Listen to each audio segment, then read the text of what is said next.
Skyward Sunday.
I sure wish it was Skyward Sunday. It is, just not for you, because you're in the future, Age Skills.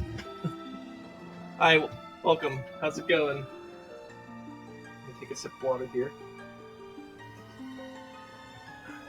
Hi, welcome to which I just said the name of the show, Skyward Sunday. That's what it's called. So last week we did the Ancient Cistern and got the Sacred Flame from that. Then we did like some, I don't know, I think we just kind of fucked around in Skyloft for a while.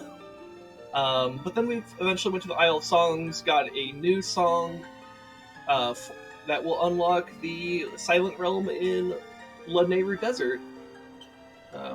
Unfair. Sounds like a skill issue. Oh yeah, and there's our Sacred Flame right there. Oh, oops, wrong button. Right there. Little Sacred Flame. Can't wait for Chronomancy to be invented. Well, in this universe of Zelda, it technically has, though not a lot of people have access to it. I think it's just the Goddess Hylia and, to some extent, maybe the Sheikah? I don't know. Anyways, let's go ahead and continue.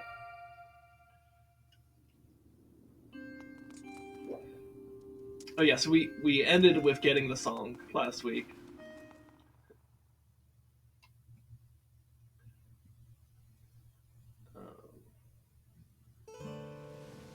There might be new stuff unlocked in Skyloft now, though, because I'm not intimately familiar with this game, but I know different things do like to trigger every time you do even like a tiny little thing in the story. So we might have access to new things in Skyloft. I don't know for sure. I don't want to time travel hard enough to learn an instrument for it. Yeah, music's pretty cool though, H-Kills. You should try it. Let's see. There's nothing in here, right? In this area. Not at the moment. Like, I don't have any pending Goddess Cubes. Oh, we did the pumpkin stuff last week. That's a lot of what we did too.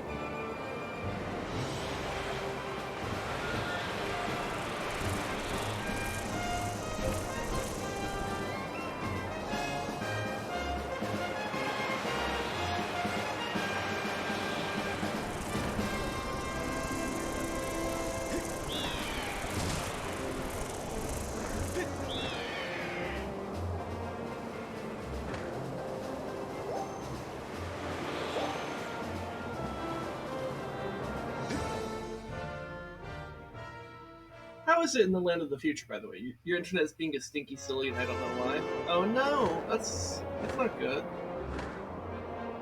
I hope it's not my end. According to my encoder, it's not. Let me take a peek at myself on the phone. How smooth do I look? Yeah, that looks pretty smooth. For now, I'll stare into the bird's eye and contemplate the age of this game. Whatever works, man. Anyways, I guess I'll stop by in Skyloft. It's a long way down.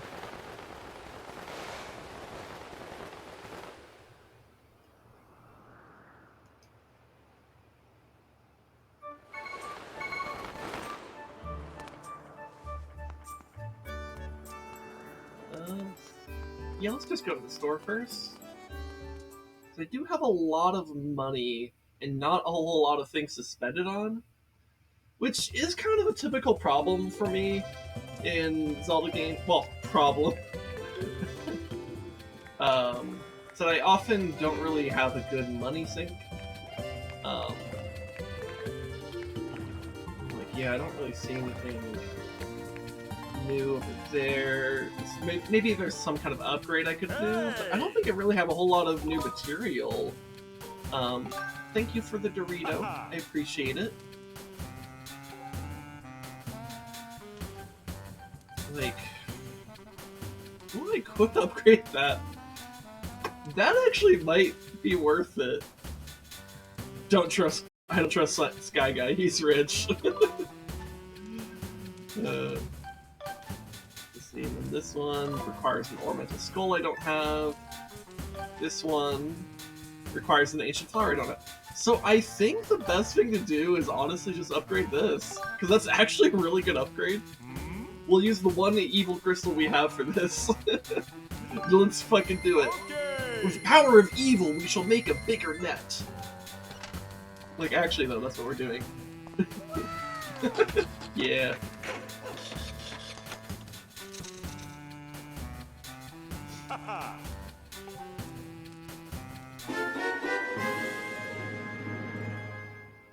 Would this upgrade increase your net worth? I think so, though, actually.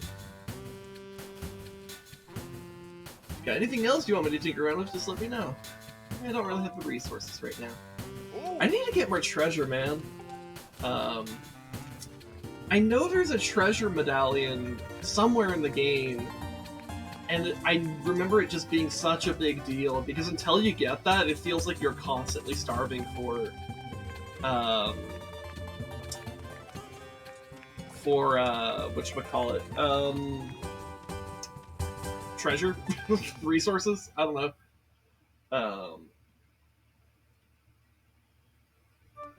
You know what I mean.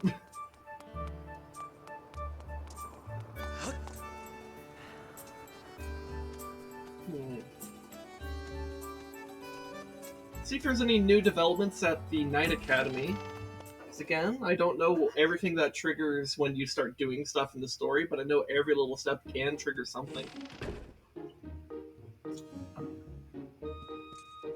Pippet's just standing there, staring at the map of Skyloft. That is what that is, right? Oh, yeah, because that's the statue, that's the Knight Academy, that's the bazaar, that's the tower, and those are the houses, and that's the waterfall. Yeah. Oh my god, I do have 1111 rupees. Also, hi Corpse, how's it going?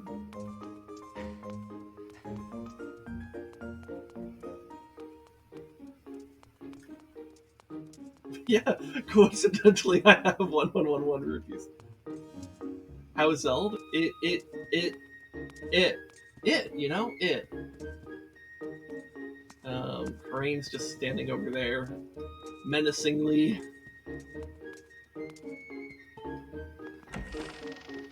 I wonder if I could do the whole, like, teenage love triangle questline right now. I don't know at what point you trigger that, but I know I've got like some of the pieces of it. Oh, you know what? It looks like I can do it, because look over here. Should I give it to her? Should I not give it to her? Wow! Sky Guy, it's you! Don't sneak up on me like that. Where you get? Wait, what the fuck? Hold on, I missed something in chat. Some random NPC just watches a Sky Guy challenges a map to a duel. Where you give the dude the ghost GF? I guess?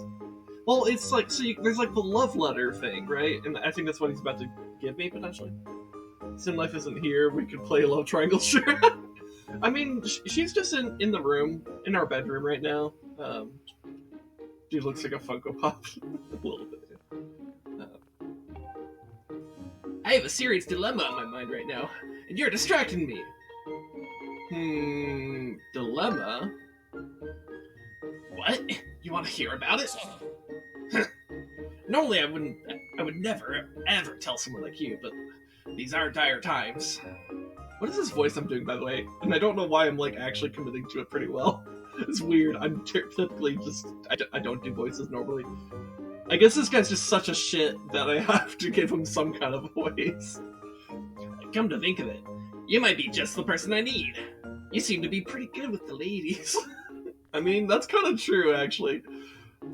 I can't believe I just said that.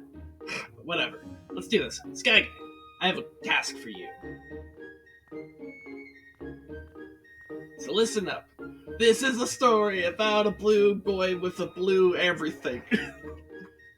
Your mission is to take this piece of paper to a certain person. It's a very important piece of paper.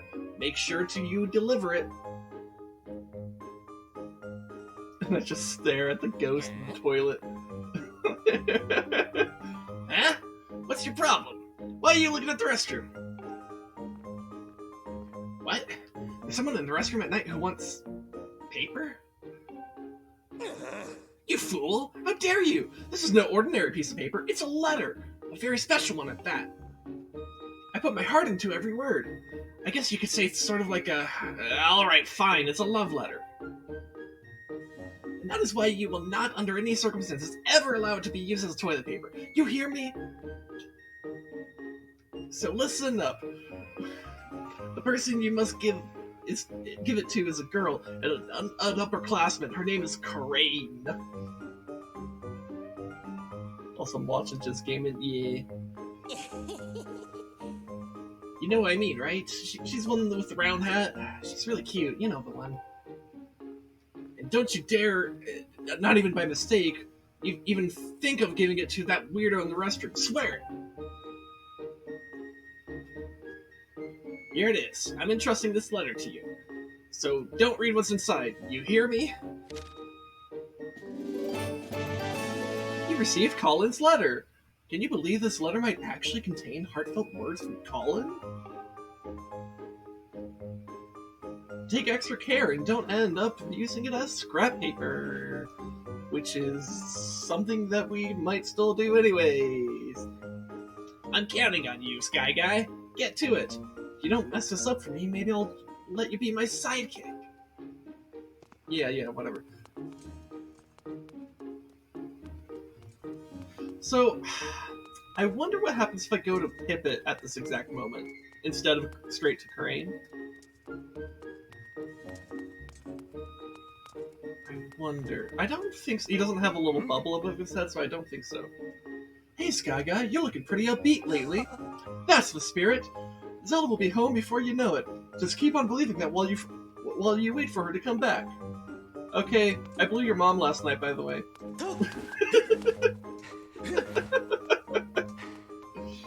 I could go do it again.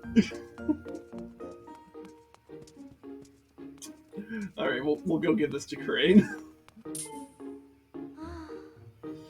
Oh, Pippet. How can I get you to notice me?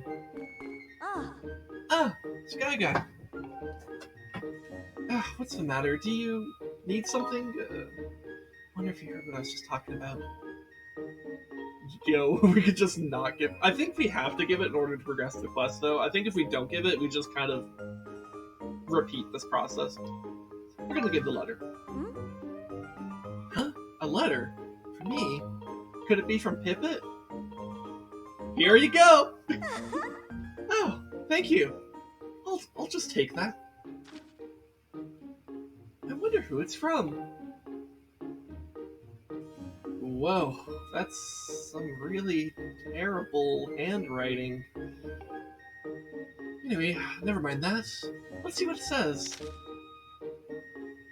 Greetings. My love for you is wider than the horizon and deeper than the clouds. I would very much like it if you would go out with me. You're a brave knight, Colin. That is one very tepid pause. Wow, this Colin guy, isn't he one of Bruce's funkies? Or flunkies?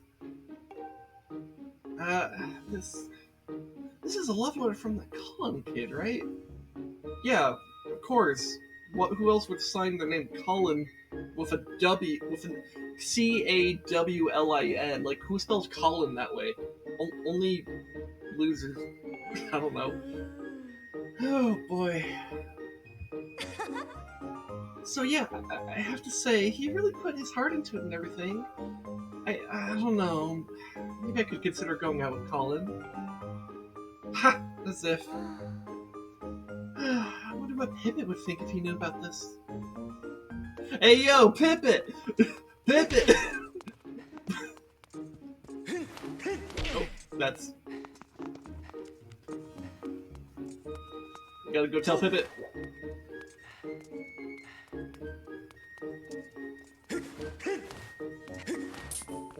Yeah? What's up, Sky Guy? Huh? Crane got a love letter? I see. That's interesting. Wow.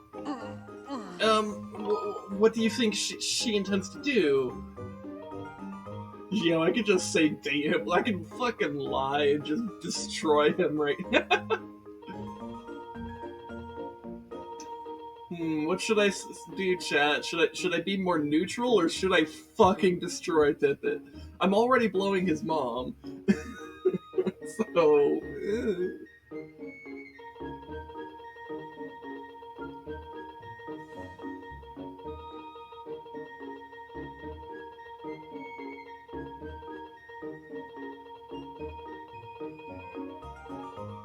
Unless you guys don't have an opinion. I could roll a d20 instead. I'll give you a little bit more time to have an opinion.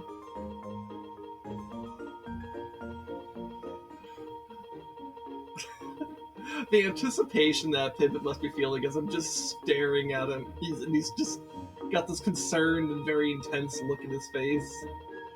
Here, let me grab a d20. Here, if we... I guess if we roll low, we'll go with beats me. If we roll high, we'll go with date him. We rolled a 12, which is above 10, so that's on the higher end. So we're gonna tell him it's this. What? This is a problem, isn't it? Oh, I mean, it's not like there's anything going on between me and Crane, We're just friends. So it's not my business who she goes out with. I don't have much to say about it. But I do have a duty to make sure that everyone is living up to the high ideals of our night school, right? I mean, ideal love is unfettered and passionate. Anything less than that can't be called love at all, you know what I mean? Right? So I should just step in and make sure she's found the true love that aspires to the highest ideals of our fine educational institution. Right? And what about me? I have the right to experience an unfettered and passionate love too, don't I? You understand, don't you, Sky Guy? I'm not wrong about this, am I? You like her. What? Don't be ridiculous, Sky Guy. Pippet needs to pip it down a bit. I don't even understand how you can make such a wild accusation. Well, either way, I don't suppose you mind asking her what her decision is going to be, would you?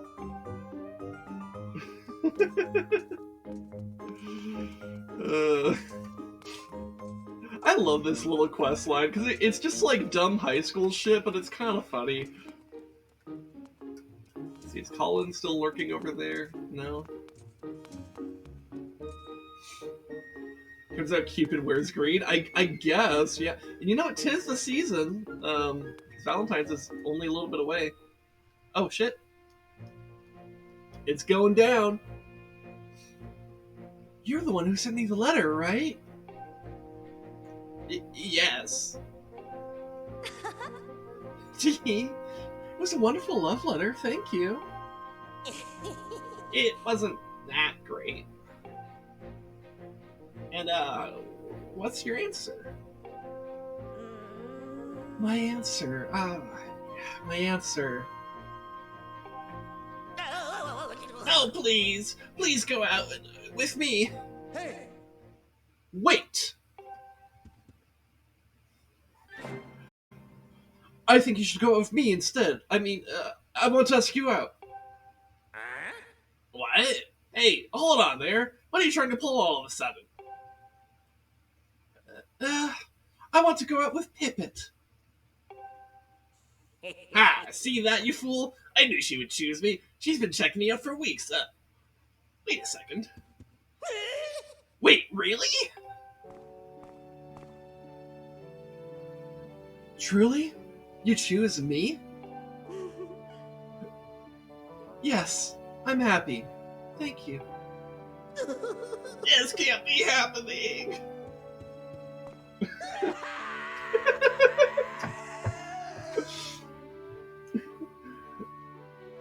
She's trying to get to his mom. She knows. Look. If you date Pippet, you're that much closer to blowing his mom. Yeah, we should go blow Pippet's mom after this. It's gonna be really funny. Assuming that her place is dirty again. Sky Guy, when you told me about the letter, it was a moment I finally realized. I realized that I love her. I thought to myself, I can't let anyone else take her from me. If you hadn't told me, I might have never noticed my own feelings for her. It only took, 2 minutes, but sometimes that's how long it takes. Some people take literally a month to figure out if they like someone, and then, they spend 3 weeks building up the courage to even ask them out. But me, it took me 2 minutes. Good for you, Pippet. Good for you.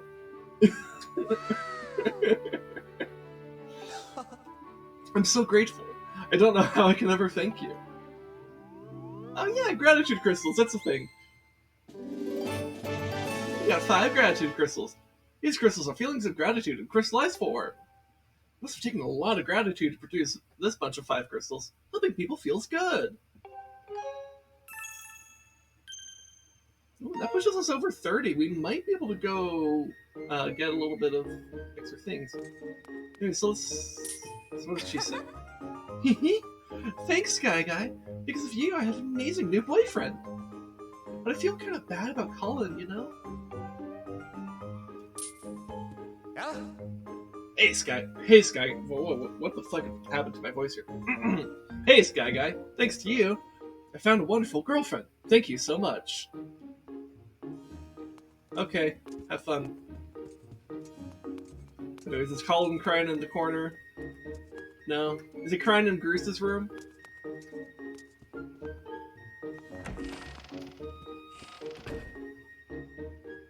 Yeah. Hey, bud. It's over. It's all over. What do you want, Sky Guy? Did you come to laugh at me in my miserable state? Just leave me alone. Okay. Yo, but what if? What if I just sat here?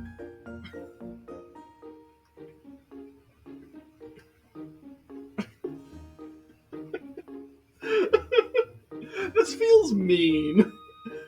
Oh no, he's just falling asleep there just to taunt him. Oh no. Oh my god. Okay, that feels needlessly mean. We're going by. Oh shit.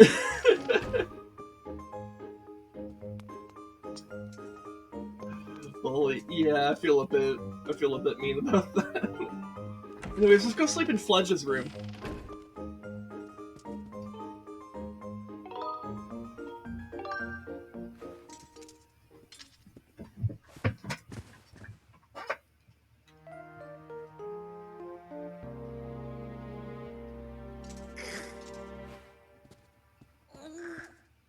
He's still struggling with the things. 55, 56, 57. Sky Guy, you're going to be shocked about how strong I am. Come back and see me soon. Okay, so he's just still working on that. I wonder when the next point of triggering that is. Hit push-ups? Yeah, he's basically fucking the carpet. Like, let's be real. What's he training for? Um, Alexa, play grind on me. Let's go to the restroom here. Please forget about the paper.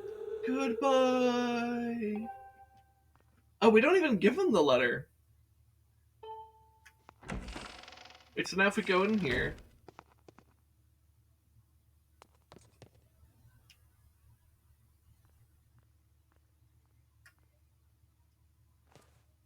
I guess we could just use the restroom. It's very quiet in here. If I had a fart redeem, this would be the perfect time to do one, but I don't.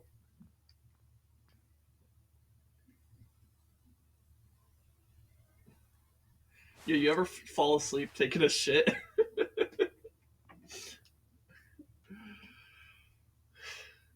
Anyways.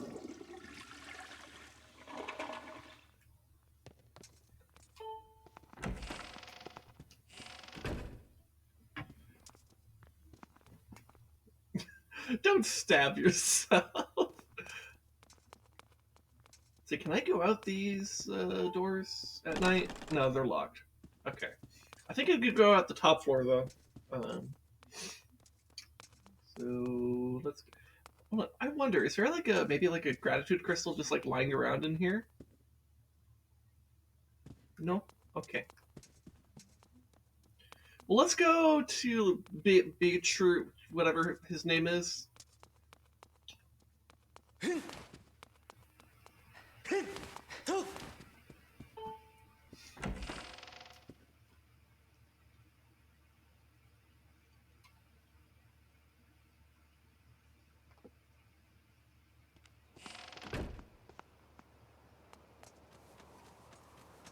Man, it's so quiet at night.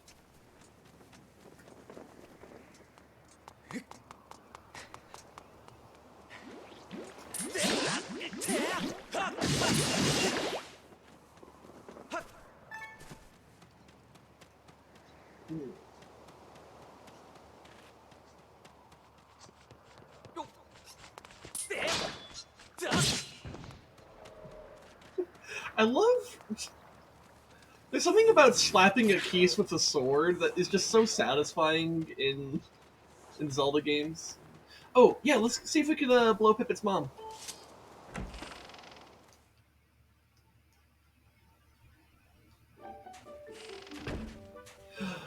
Yeah, her home is dirty, so we get to blow her. Welcome, Sky Guy. My house is all dusty again. You mind cleaning it? Give you some pocket money.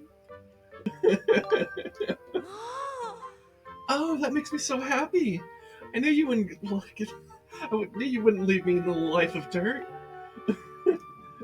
Got your son a girlfriend now. Where's my payment? So I'll leave you to it then. See, Pippa can't be that mad at me for blowing his mom. I got him a girlfriend. Besides, his mom loves it.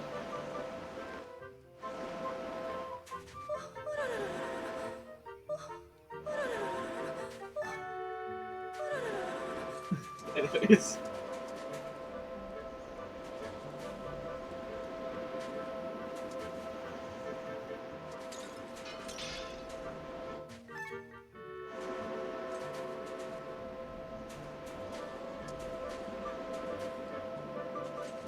Gotta get the window. How does she get the windows so dusty, by the way? That moan at the highest volume, slightly cracked, would be the perfect sound. Yeah, I guess. Also, man, what is happening with the sensor here? It's getting a bit fucky. Do I need to like stand back a little bit?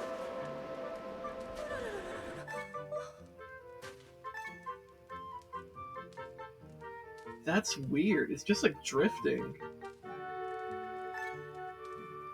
Huh. That's so weird. I've heard of Joy-Con drift, but like sensor drift, that's fucking weird.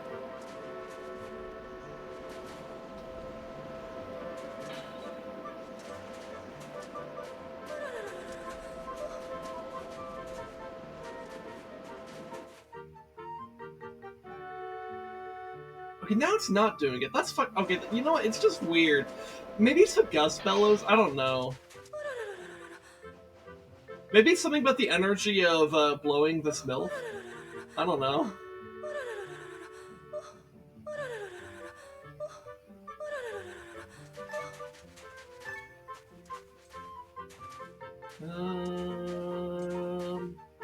What am I missing? What is Dusty that I met? Am I like standing on it?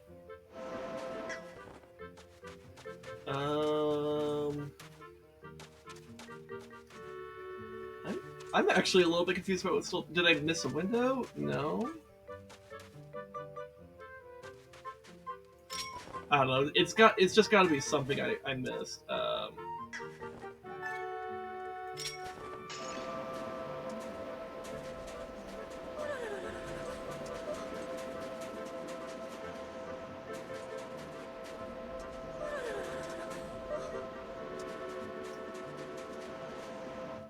Oh, is that little patch right over there? Okay. Oh my! There's no more dust in my home. Thank you, Sky Guy. You've brightened my day. Come here and let me pay you.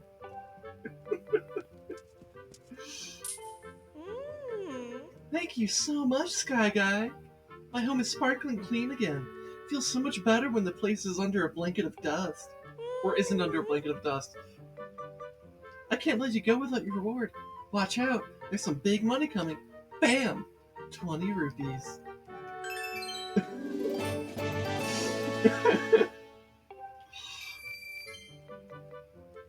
the place gets dusty again, I might need you to come back and tidy it up for me. But I'll pay you again, okay? Oh, one more thing. Don't tell Pippin about this. He'll only get angry at me for spending money on something he thinks I should be doing myself. You can keep a secret, right? God. Leaving already, Sky Guy? If you see Pippin on patrol, make sure you wave and say hello. Oh my god. Am I a bad person?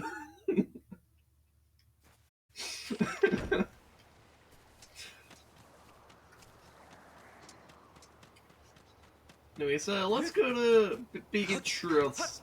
Beatrix. You know, this guy.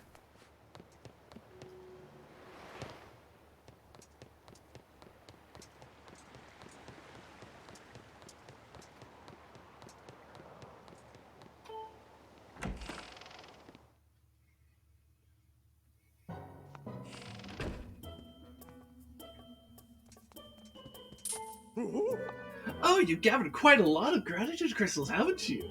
How magnificent! Please, take this as a token of this demon's deepest appreciation. Hey, I got a big wallet now. I can carry 1,000 rupees of this. Alright, cool. So I think that means I can carry up to 1,900 now? So, okay. Oh shit, there's also a chest. I didn't read what his next words are. Okay, but there's a chest now. What's it? No, I beg you, stop. That chest is not to be opened under any circumstance. There's something unspeakable inside. I want to open it. I said no. That chest contains the infamous evil of the dreaded cursed metal. Oh, there was something about this, wasn't there? If you carry that metal with you, you'll find more rupees than ever before. You'll even have better chances of discovering treasure. Ooh. You'll... Oh, don't make me say it. Sounds handy. Now that you mention it, it does sound pretty enticing, but... It gets worse. Far, far worse. Any poor soul who holds that metal will find himself unable to open his pouch. Oh, that actually might be a problem. No matter how badly you want to use your potions or shields, they will get denied to you. Could you imagine a more gruesome fate? Please, push any thought of this chest outside your mind forever. You must never think of it again. That's... Well, I mean, if you rely mostly on fairies... Get the cursed metal. With this, rupees and treasure will appear more often. But it also carries a curse that prevents your pouch from opening. Eek! Your pouch is full, so the item was sent to the item check.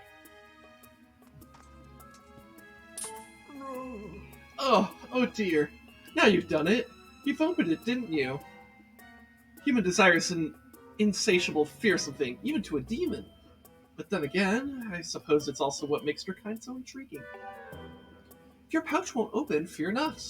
That will only happen while you're carrying the metal.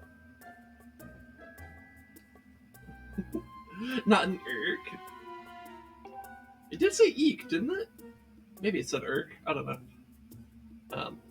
If you leave it at an item check, you'll be able to open your pouch once again. So what are my... So let me check. So I have a stamina potion, guardian potion. Oh, guardian potion's kind of good. And a fairy. But I'm also kind of at a point in the game where I'm wanting more treasure. I don't really need the rupees, but the treasure I could use. And I haven't stumbled upon the treasure medallion yet, so I think I want the cursed metal.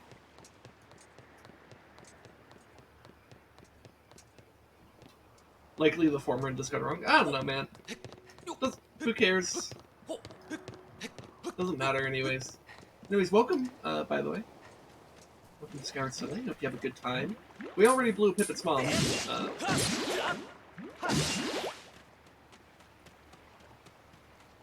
Let's see.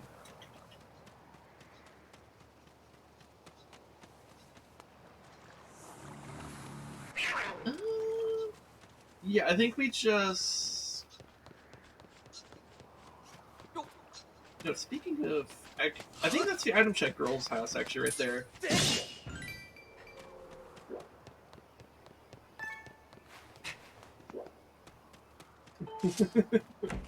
Yeah, you did. Yeah, I did. We had a lot of fun with her. Her house was dirty, so we had to make sure that we cleaned it. She really appreciated it.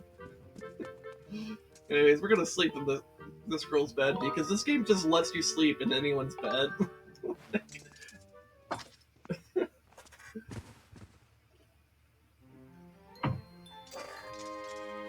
Like, I literally walked in like I owned the place and nobody told me no.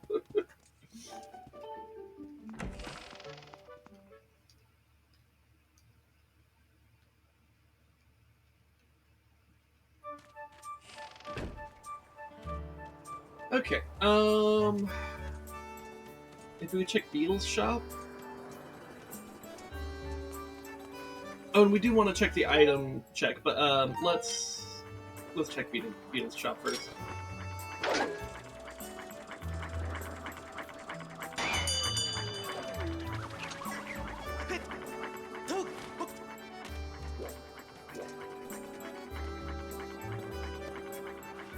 You.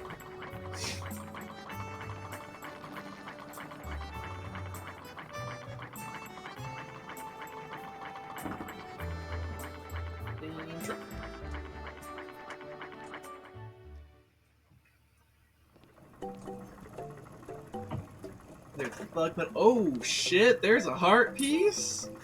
Oh! You have great taste in things. Isn't it shiny? I found it somewhere nearby.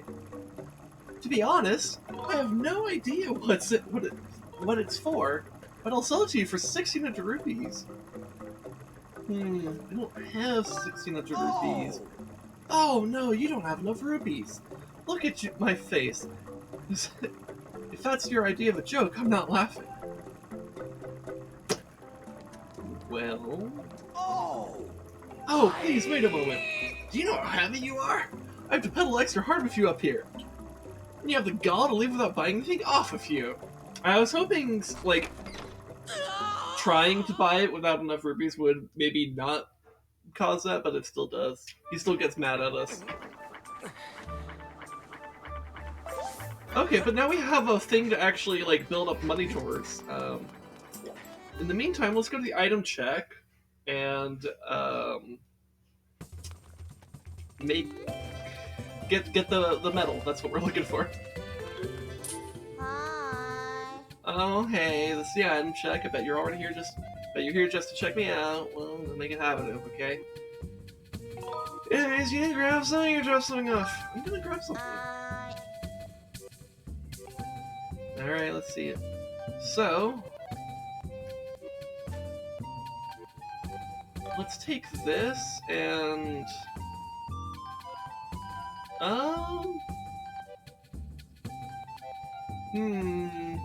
I mean, I might as well replace a potion with this if I'm gonna make myself not able to have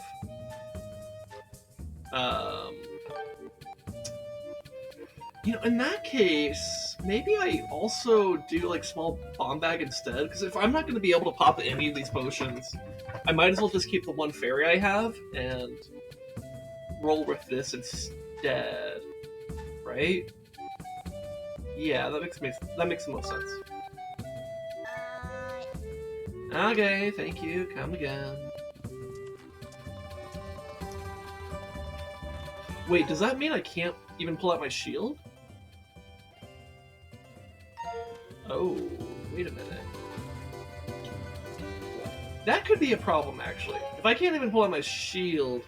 Because I thought it would, like, let me have my shield, but I couldn't use other things. I can't even use the shield. Ooh, I don't know about that. Shield pretty useful. Trying to think.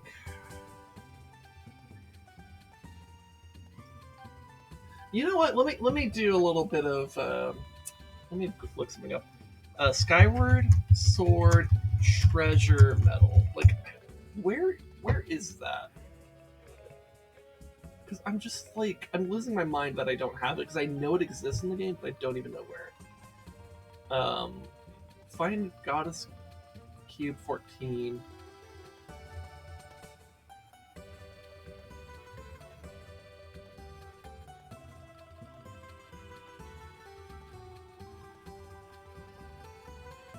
Okay, it's near the Earth Temple apparently. Let me go to the Elven region, I guess. Because oh man, if I can't even use my shield, I could be fine without it. Like, you know what? How about this? We'll go to the Elven region without without access to our shield, and we'll see how that feels. If it feels kind of bad because we don't have our shield, then we'll come back. I mean, because we're gonna get the treasure medallion anyways, right? At least that's what I'm planning to do here.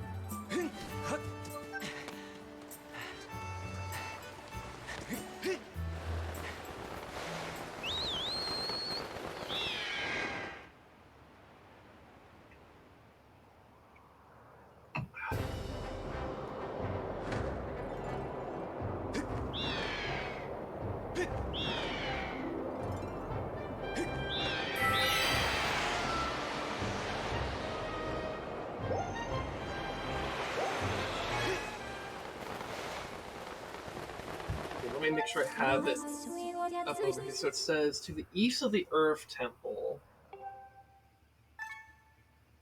So, temple entrance. So it says, to the east of the Earth Temple is a Bokoblin village with a tower in it you can bomb to create a bridge. Instead of crossing the bridge, look for a path leading down to the right. So I think this is the Bokoblin village we're talking about. And this must be the bridge. Look for a path. Ah! Okay, found it. Alright. That works.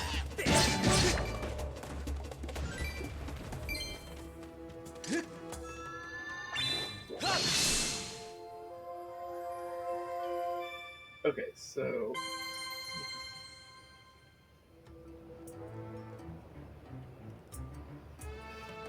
okay, that should be it.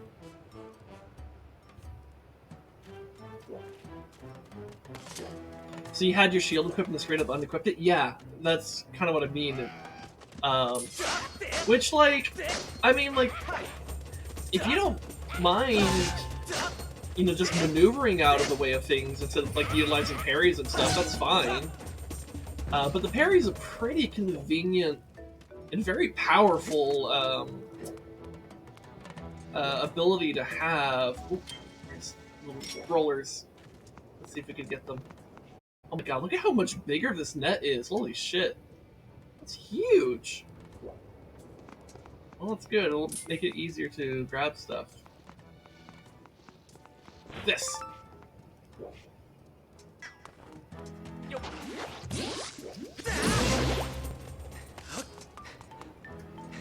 And I want to see how much more treasure I see with this curse medal.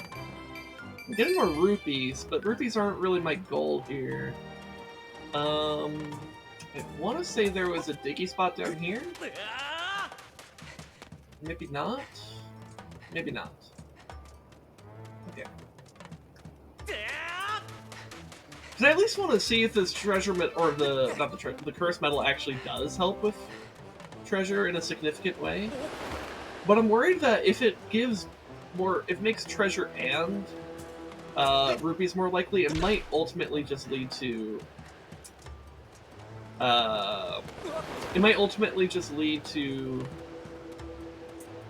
rupees happening more often, right? Can I not get up? Can I climb up here? I can climb up here. Okay.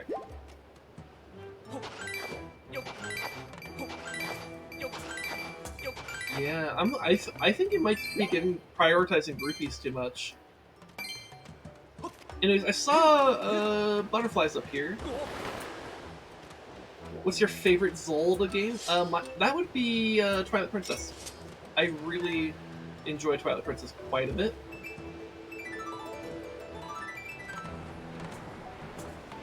In fact, it's my favorite game, like, period. It's a very well-made game. I think it's a very fun game to play. It's also a very well-done story, very intimate story in a lot of ways, but it's interesting because it's like, it's a very intimate story, but it's also a very grand and epic story at the same time. And I think it's basically, I think I like, to sum it up very succinctly, I think the reason why I love Twilight Princess so much is basically the same reason why I love The Lord of the Rings so much. Because The Lord of the Rings is also a very grand and epic story, right? But it's full of intimate moments and characters being intimate with each other, not in like a romantic way, but in a affectionate way, you know? And there's all these little small stories across the grand story that are very inspiring and heartbreaking and just all across the spectrum of emotions and stuff, and I really enjoy that. Hey, got some Elven Lore. So what does this guy say? I heard some of the goddess cubes unlock all sorts of treasure when they fly up in the sky. Some even hold a piece of heart. Yeah, that's why we love goddess cubes.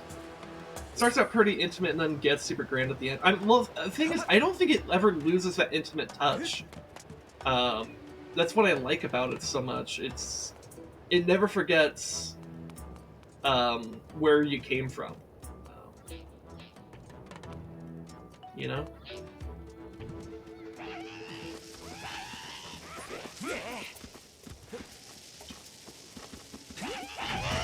Oh, whoops. Didn't step there.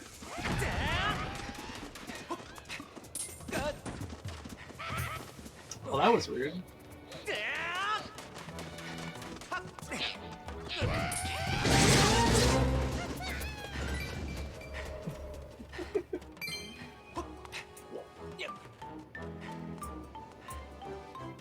Anyways, let's head back to the sky, because we literally just came here for that one goddess cube.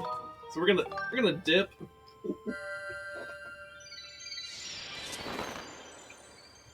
And always have those grand elements with the Twilight Shroud. Yeah. Yeah, it's just, I think Twilight Princess, for me at least, has a damn near perfect balance of small moments, grand and epic moments, and it knows how to blend them together as well. I should be looking at the map. And that's something that's true in a lot of Zelda games. Like this one has some stuff like that too. Um, like this game has these kind of more grand and epic moments and smaller intimate moments as well.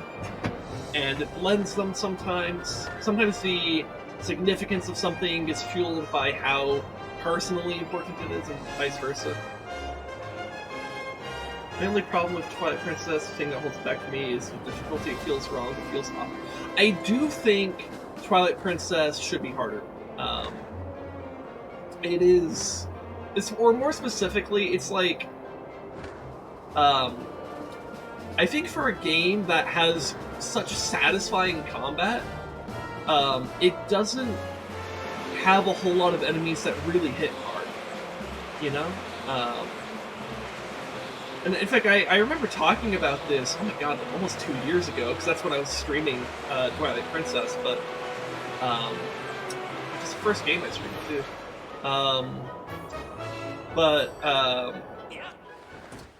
I remember I was like in the Palace of Twilight talking with my friend, also known as Res Dog, because he was hanging out with me in those early days all the time. Not that he doesn't these days, but we're busy.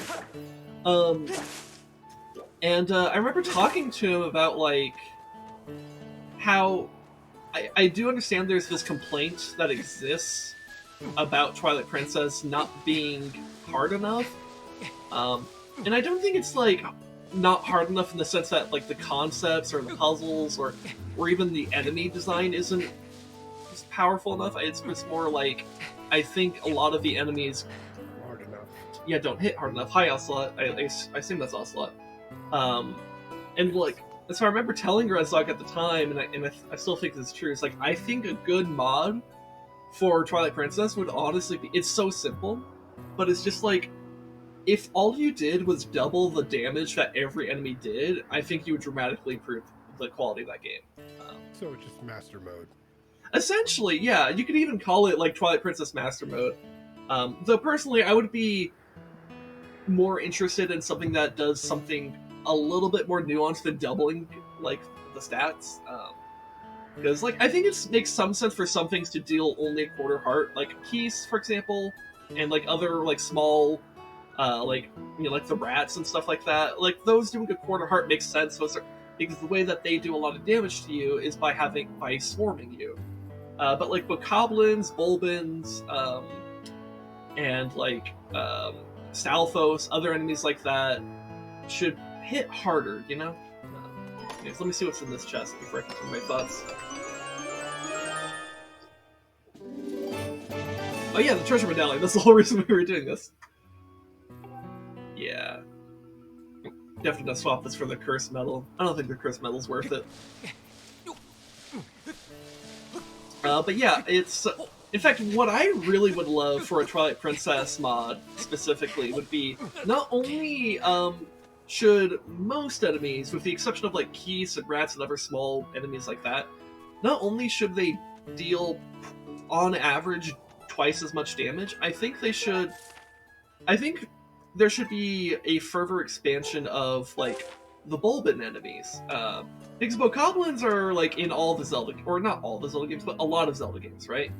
But the Bulbins are actually unique to Twilight Princess. At least as far as I know, they don't exist in any other Zelda game.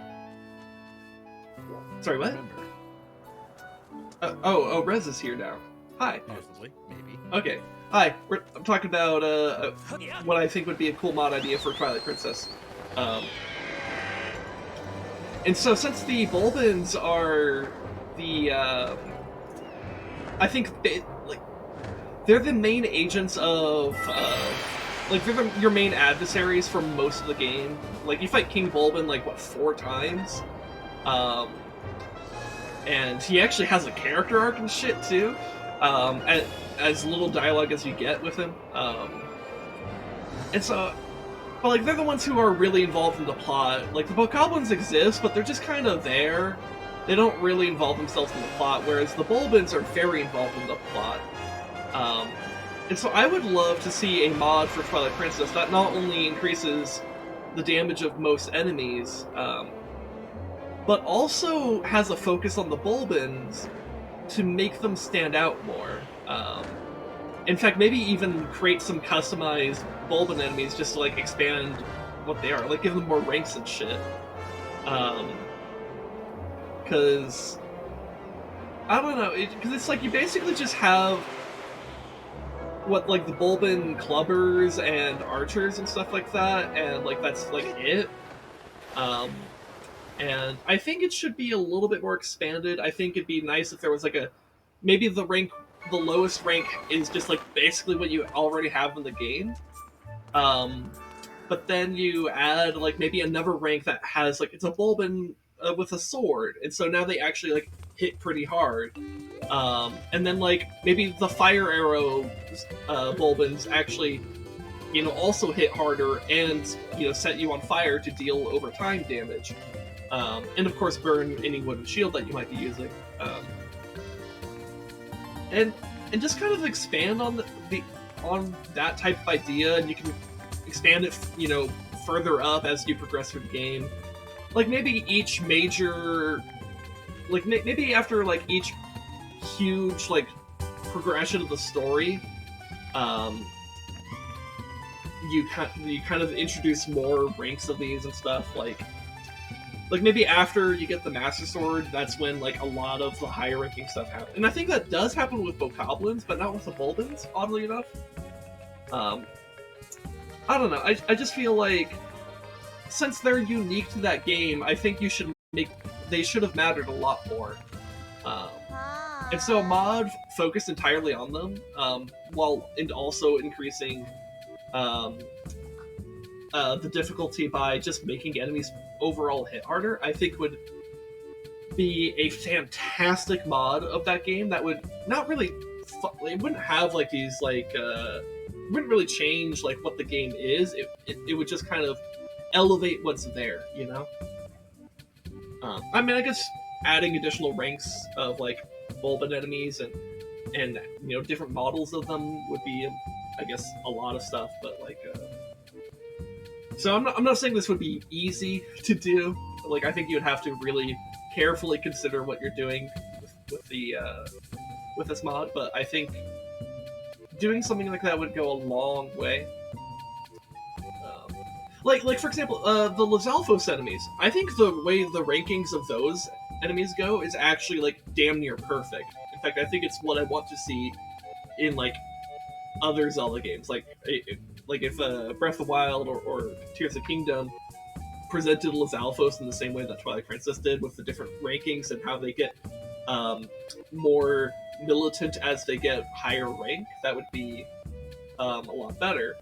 Right? Because you have like the basically like the naked Lizalfos that just have like a little dagger, and then I think you get like one rank above that they have like a little skull as a helmet, and then like I think at that point they typically come equipped with like a long, like more of a scimitar rather than a dagger or some shit like that.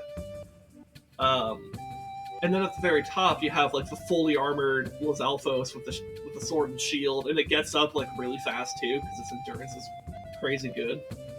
All fun games till King Bulbin rose over the Glock 19. Yeah, but like the thing is, I really love how enemies fight in that game. I really like the actual like design behind it. It's just literally their stats don't quite line up with that. But then furthermore, I would love that if the same like amount of like fleshing out that and like intrigue that they gave to the Lizalfos enemies in Twilight Princess, I would love it if they did that with the Bulbin, because again, they're the unique enemy type to that game.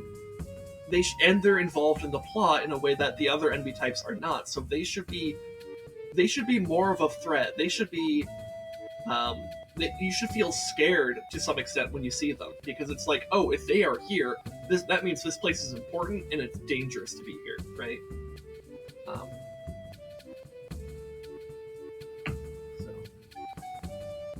But yeah, anyways, that's my thoughts on that, I guess. So, any mod makers out there, or ROM hackers, I guess, if you want to take that idea and run with it, fucking go for it. And then, like, at me on Twitter if you ever finish it or something, because I would love to play something like that. In fact, I would be willing to show that off on stream if you happen to be a modder out somewhere out there in the wild. I am very passionate about stuff like that. Anyways, let's have the treasure medallions of the cursed metal. I think I like this setup better. I don't think I need the stamina potion. But that could be useful. I think at some point I will need this for the Fledge questline. I just don't know at what point that gets activated. So. Alright. Alright, so now I can have my shield again. Yay! Alright. So let's actually head to Lanayru Desert. That's what we're supposed to be doing today. And I just spent an hour doing not Lanayru Desert.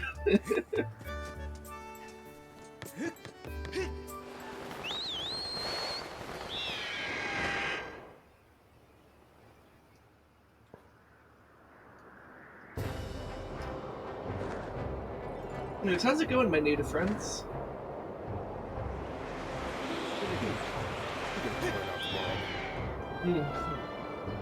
Doctor, I'm trying to make a doctor appointment. Now I have this swollen growth from my left arm. Oh.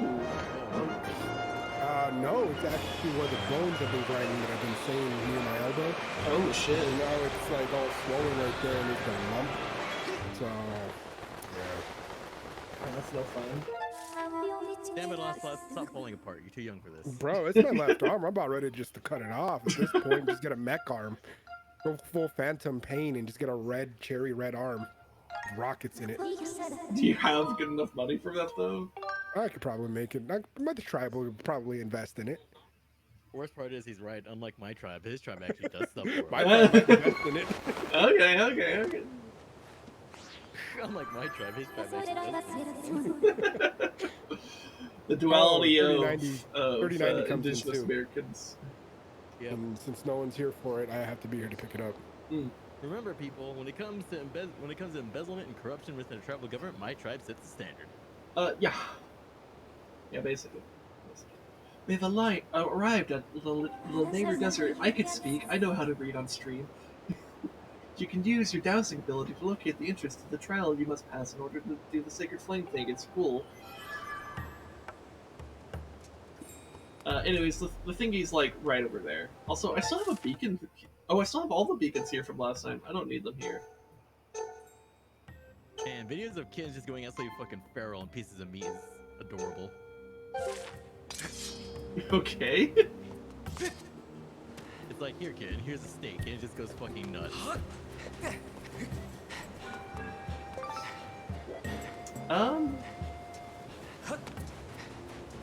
Okay. We keep predators. Can I get the tumbleweed? I got a butterfly instead. No. Oh, I got the tumbleweed. Hell yeah. All right. You have no idea how exciting it is to actually get a tumbleweed in this game. All right, let's do the Silent Realm.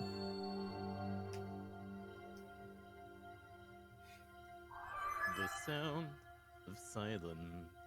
I guess I could have done that for the Song of the Day. Maybe I'll do that for next Silent Realm.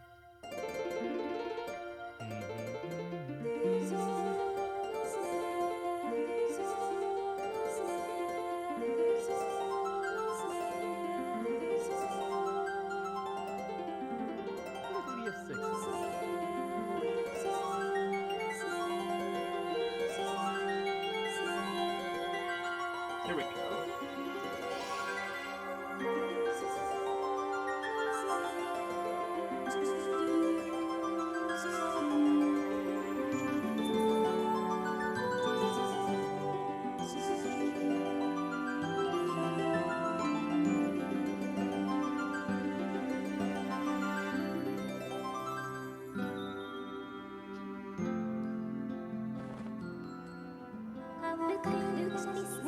Thrust your sword into the center of the mark and open the way to a new silent realm. Okay. I don't know if I need to do this.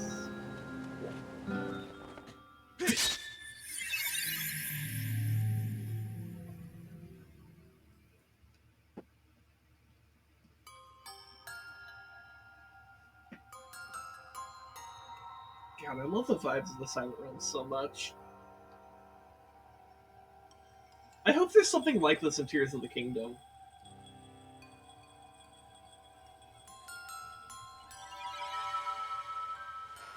And it would potentially could make sense actually for the story. I guess we don't know much about what's going to happen in Tears of the Kingdom, but oh, I think it'd be cool. There's Master Sky Guy.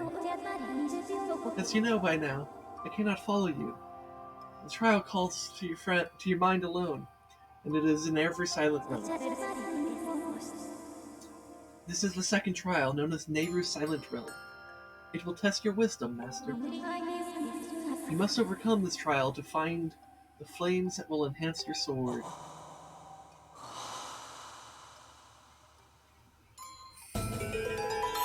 You got a spirit vessel. This mysterious plant represents your spirit, Sky Guy. When your vessel is full, your spirit will grow, and you will be entrusted with a new power by the goddess. Do you have any questions? No. Yes, Master. Master, I will await your return in the outside world. Alright, so Rezog, you know how I mentioned to you how, like, there's exactly one Dark Synth track in all of Zelda I could think of? Yeah. You want me to show you it? Go for it. Alright.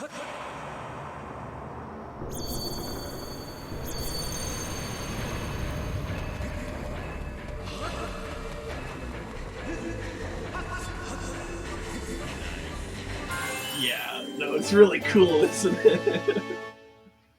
So every time you step out of that initial circle, all the Guardians awaken and they try to hunt you down. I'm muting you again because I'm hearing you twice. Oh, yeah, no, that's okay, that's okay. But yeah, and then... yeah, these things traumatized me when I was younger. Dude, it's so fucking cool though, right? Oh, it's fucking cool. It reminds me of the Twilight Princess version. Oh yeah, yeah.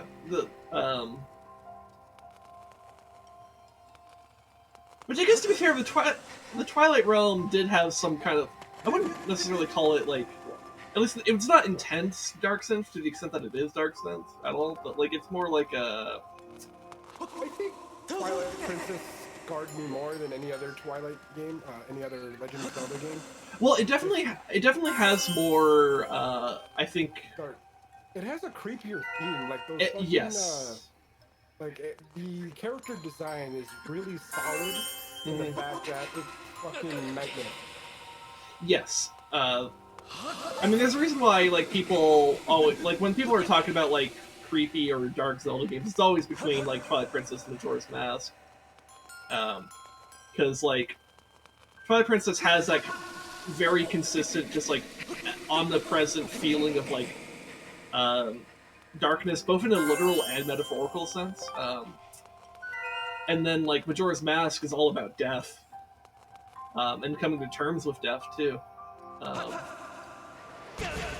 So it's a bit of a downer game. I think, though I personally think that Twilight Princess has a darker vibe to it, and just because a lot of the themes about it involve like, I don't know, things like genocide and betrayal and overcoming a legacy of well, things that aren't so pleasant and stuff like that. Whereas I think Majora's Mask is a much sadder game, because I think one of the most omnipresent emotions in that game is just this feeling of despair. And despair doesn't really feel like a dark emotion to me. It just feels, I guess, heavy. And oh, you know what? We're gonna go for it. Because I can get the fruit. Even though there's Guardian right the fuck there.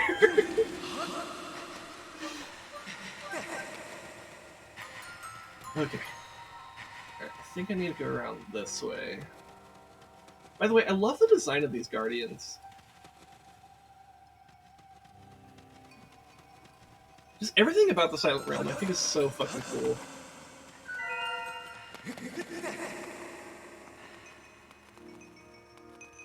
Oh, there's one way over there. So what's over this way? Like, nothing. But I do need to keep an eye out for Dusk Relics. Because this is the only place I can get those. It makes me wonder if there might be some this way.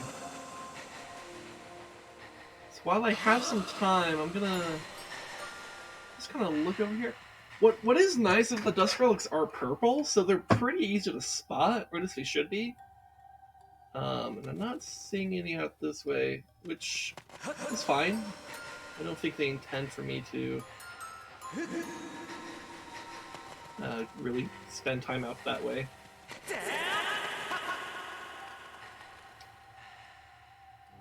And I can't use bombs, so I can't knock those down.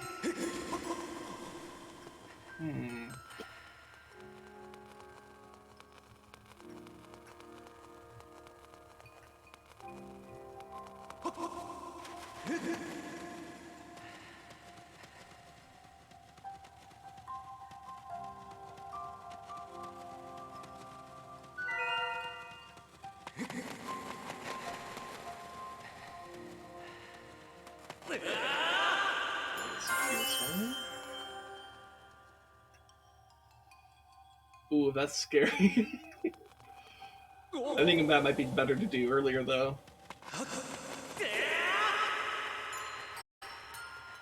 see.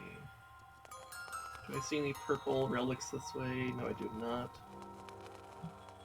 Oh, there is one over there, though.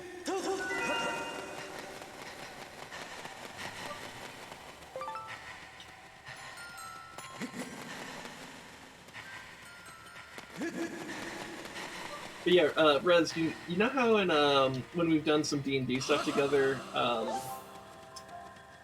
we've I've kind of talked to you about this idea of like what a spirit world might be like. Yeah. I think the way the Silent Realm in this game is a very good example of how to imagine like a spirit world, especially one that's like trying to be tethered to like a material plane of existence, where it's almost like a spiritual echo of the physical place. Mm-hmm. I think this is almost exactly what to imagine.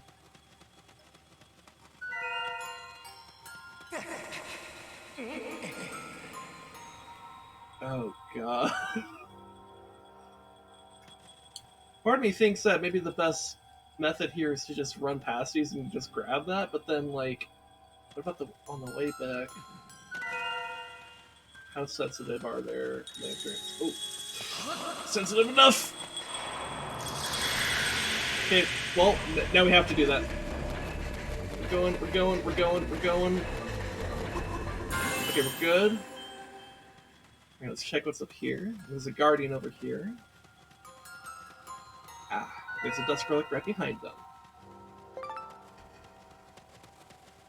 Okay, so what, I have 4 more.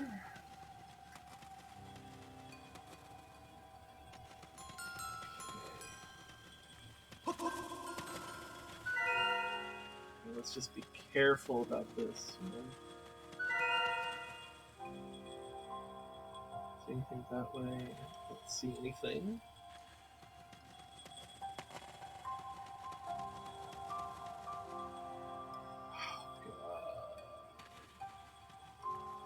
I think I just have to very gently just walk here.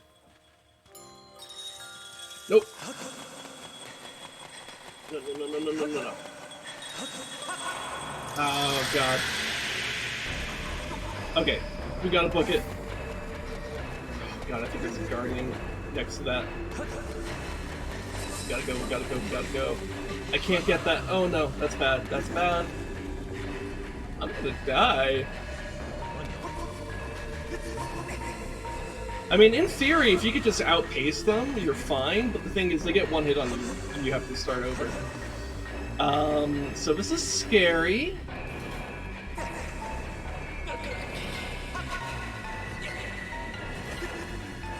Uh-oh. Uh-oh. Uh-oh. Uh-oh.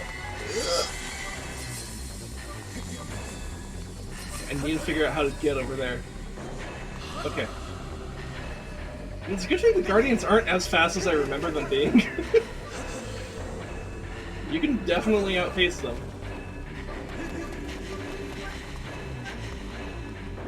Alright, we're fine. Woo. They do a good job of scaring the shit out of you, though.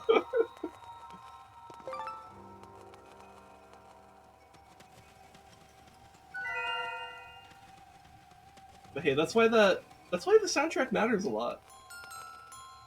Why is there just a lone Guardian over here? Is it like protecting like a Dusk Relic? I don't see one. Oh shit, there's a little bombable everywhere. Oh yeah!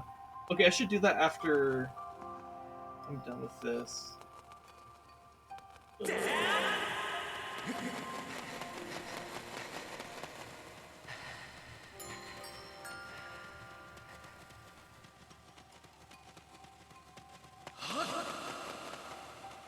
Oh, okay. Yeah, I see. I'm back.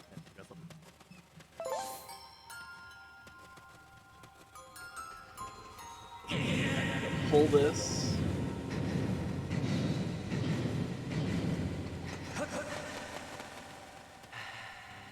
Ooh, we're gonna.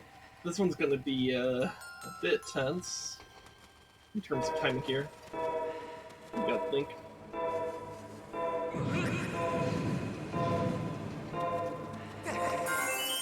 Ooh.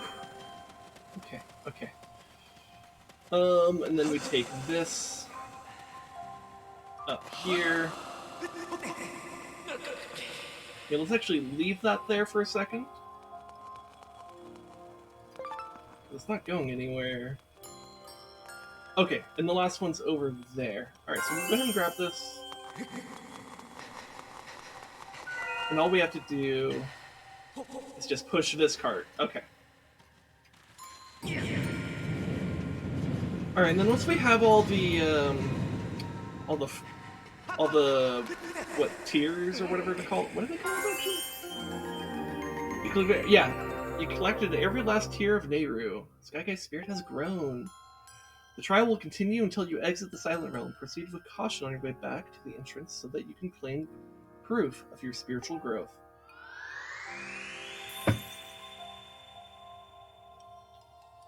Alright, so how many Dusk Relics do I have? That's what I want to know. I have 9. I feel like that's a pretty low amount for what I should have. I feel like there's like probably like 3 I missed or something. I don't know.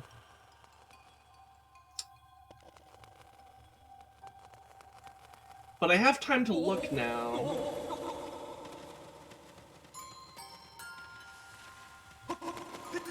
Though I can still alert the Guardian, so I have to be careful about that. It just won't be alerted by time. I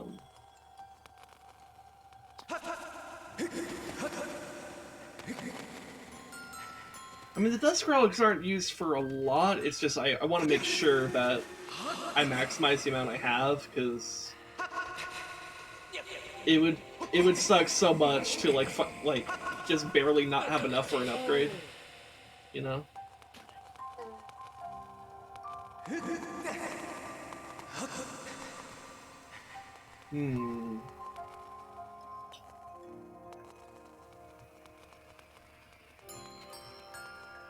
So I know I got the one at the top of this structure. I'm just kind of looking out across. I know there's not going to be any over there because we don't even have access to that area.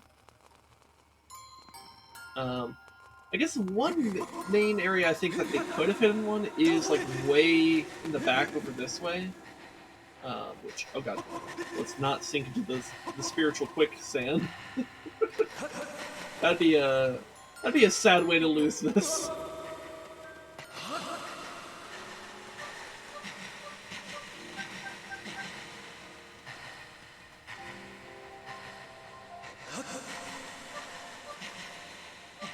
Because they could hide one over here. They didn't. Okay, that's fine.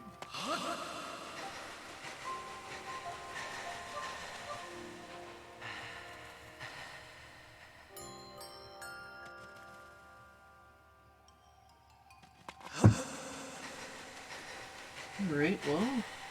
I don't know, maybe that is all there is for this silent run. I guess I wasn't counting along as I picked them up. It's possible I picked up more than I thought I did, because I know I have used some Dusk Relics already for an upgrade, so maybe 9 is actually an appropriate amount to have right now. What? I'm just thinking out loud about how many Dusk Relics I have, and actually I just spotted one over here. Yeah, that's a really cheeky one, actually, because it's like not... It's kind of like hidden in plain sight, right? Where it's like up against a wall, but it's not really tucked in a corner or anything. So that brings me up to 10. Maybe that's the only one I was really missing. Because like I said, I did actually... I did use summon an upgrade a while ago. I don't know what I upgraded. Maybe it was the beetle? I don't know. Something.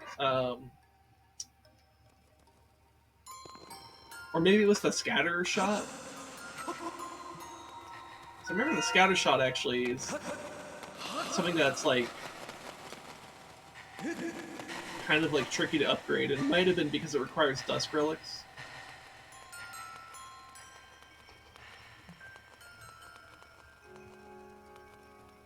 But yeah, looking around, I really don't see... The only other spot I could think of is maybe behind like the little building over here. So I didn't really look when I was over here. So, yeah, there's one hidden over here. Okay. Glad I checked. That brings me up to 11.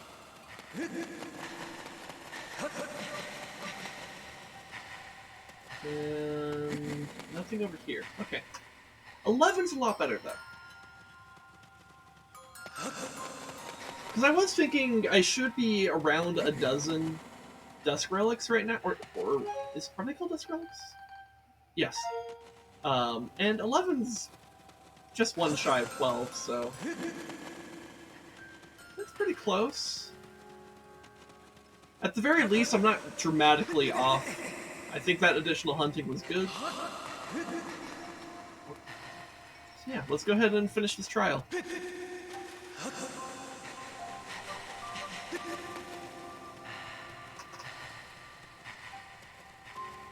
But yeah, that was the Lanayru's Silent Realm. It's pretty cool. Ah, and here's our gift. It's a really good gift, actually. You got the Claw Shots. With this sacred gift, you'll be able to explore areas that were previously unreachable. And this item is fucking amazing. Also, I really appreciate that they had the double claw shots from Twilight Princess, and we're like, that was such a good idea, we're gonna do it again. I really appreciate that they just gave it both right away. Anyways, aim for special targets and vines, and fire a claw on a chain that pulls you to the place that you have targeted.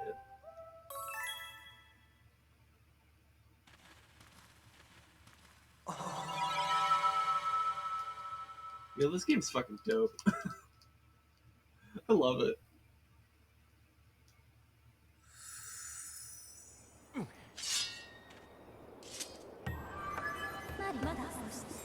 Congratulations, Master. You have completed the trial. You now have the power to proceed to the sacred flame that will be entrusted to your sword and your strong spirit. I know how to speak, I know how to read. Literacy, that's for nerds. I know, right? Good gang. Yeah, it's for nerds. Sin said while he's wearing a shirt that says, oh fuck, what does it actually say? It says, "I must not fear, fear is a mind killer." And it's totally not a reference to a really influential novel in the science fiction genre. And I totally didn't wear this shirt on purpose, knowing that I would be doing a desert theme stream, and I totally didn't pick a song of the day that's in line with what this shirt is referencing. These claw shots are one of the goddess's greatest gifts.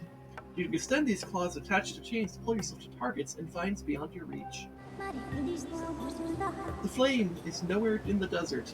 I conjecture that it lies in the place you have not visited, Master. Alright, before I go do that though, I need to pee. um, all that tension in the Silent Realm made me realize I have a lot of water in my bladder. So I'm gonna go ahead. Where's my fucking mouse? I'm gonna go ahead and take us to a break screen. I'll be back, and then when I come back, we'll go look for the next area. So stay tuned.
Alright, I am back.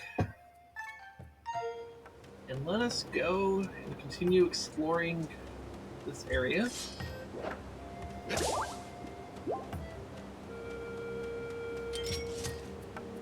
And I can just casually get myself back up to areas like this.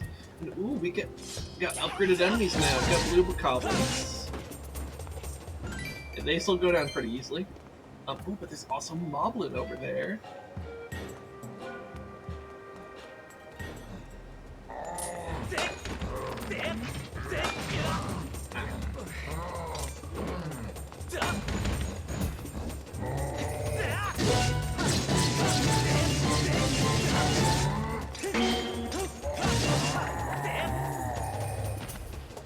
Damn, that damage upgrade from the previous flame is actually pretty noticeable. That moblin went down pretty fast. I mean, I guess to be fair, it did double my damage output, so it should feel better, right? Can I reach that far? Ooh, can! Nice. Also, if there's a butterfly here, is there a Shiga stone here? Why is the butterfly here? Am I doing it in the wrong spot?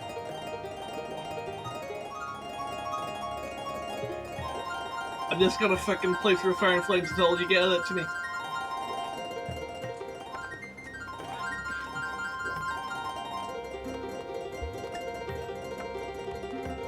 I don't know why there was a butterfly here. I mean, it flew off now because I scared it, but... Was it like supposed to be like lower down? I don't know.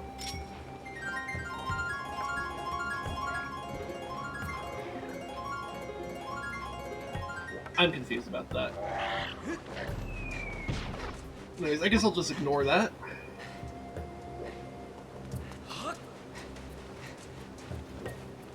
Anyways, is Ocelot still here? Or did he dip? I don't know. I think we wandered off. Okay.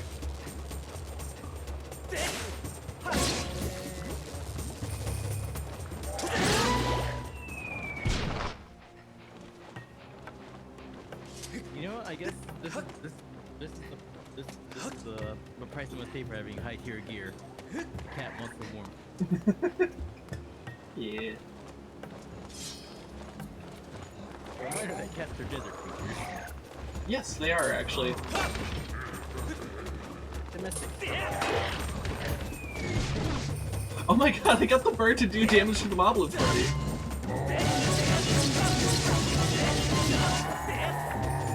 Damn. Yeah, my damage output against moblins is nuts. That'd be for part of that was the bird.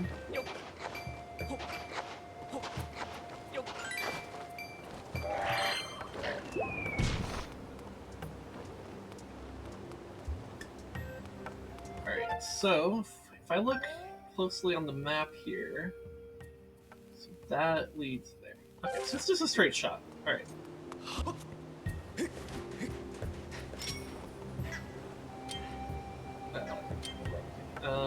Bombs.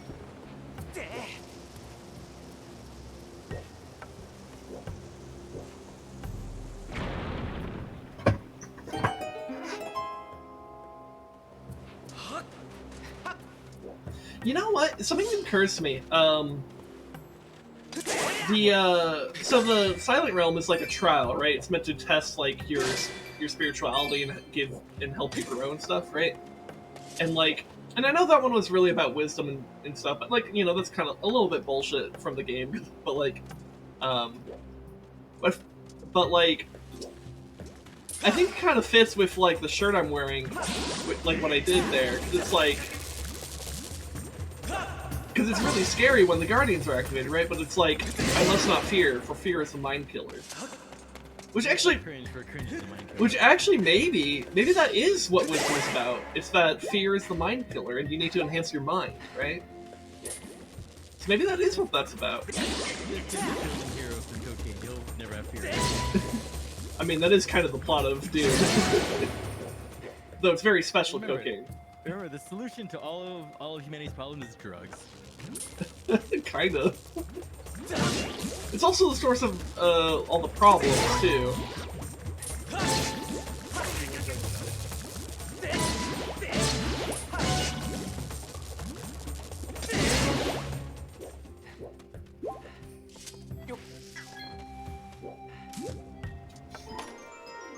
Which, by the way, speaking of Dune, so, oh hey, art piece, awesome. You still haven't seen that movie, haven't you? Nope. So I was thinking about this, so I was listening to the soundtrack in preparation to the stream, and it's why the song of the day is from that movie. Which, by the way, all the tracks in that fucking movie are amazing because they're all written by Hans Zimmer, who is he's probably my favorite movie composer. He's so good at it.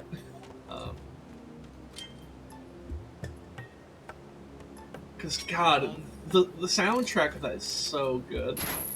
Just everything I was listening to was like, oh my God, because it has this like sense of like tension, but it's not like your typical tense. It's more of like maybe dread might be a better sense, but even then that's not quite right because it's also like very epic and grandeur. It has this like very like grand feeling to everything, but there's this constant sense of like danger at the same time. Which makes sense in the context of the story, because they're in this grand universe and they go to this planet known for its grand deserts and huge sandworms and stuff like that. And just everything weighs so heavily on like everyone's minds all the time.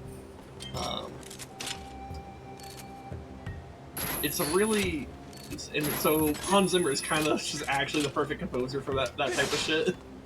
Because he knows how to hit that vibe very well. But yeah, I was thinking, because like you, me, and my wife want to meet up sometime as soon as we can to like, physically hang out and stuff like that. And one thing I was thinking is like, and we don't know when we're gonna be able to actually meet up now since our plans got messed with last time by COVID, but when that finally happens, maybe we watch Dune, because my wife hasn't seen it, you haven't seen it, and I've only watched it once. But like, it's fucking cool, man. I think we would all enjoy it.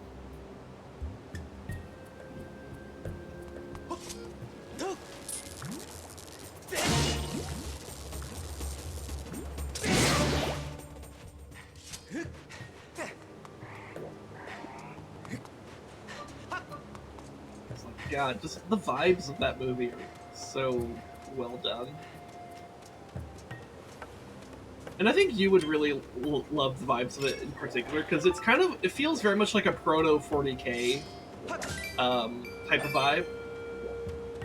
Which makes sense, because 40K is heavily inspired by Dune, as is like literally every science fiction and space fantasy story and setting.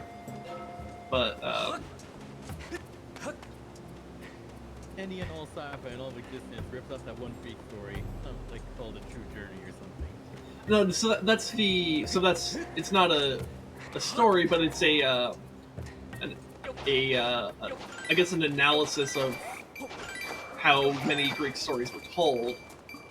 That they had this hero's archetype, or the hero journey trope, and stuff involving that. It was the meta piece. Which, like, I mean, that's just kind of how Western stories, or even stories in general, just work. Especially Western stories, though. But even the Eastern stories, that applies to pretty well. I'm thinking about that Greek story that, like, quote unquote, might be the first sci-fi. I'm just like thinking, like, shit. Was that was like one? It was like a meta analysis, like being a story, criticizing other stories. Oh yeah, what story was that? It was like technically the first ever sci-fi. Yeah, but from the raw definition of sci-fi. Yeah. I don't remember what its name was, but I remember it was like, yes, it was that, but it was mostly a critical analysis of other people's work, because like calling them on their bullshit. Yeah. Hey, you wanna... I wonder... If I strike this, do they stop existing? Probably not. Right? Because that only works the other way around.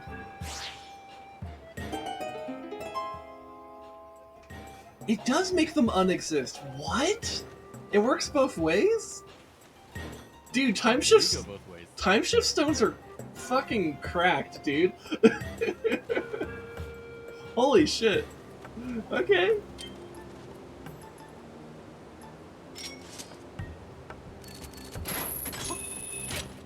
Alright, so let's go get this goddess statue. Stone. Cube. God. Why am I so bad with words sometimes?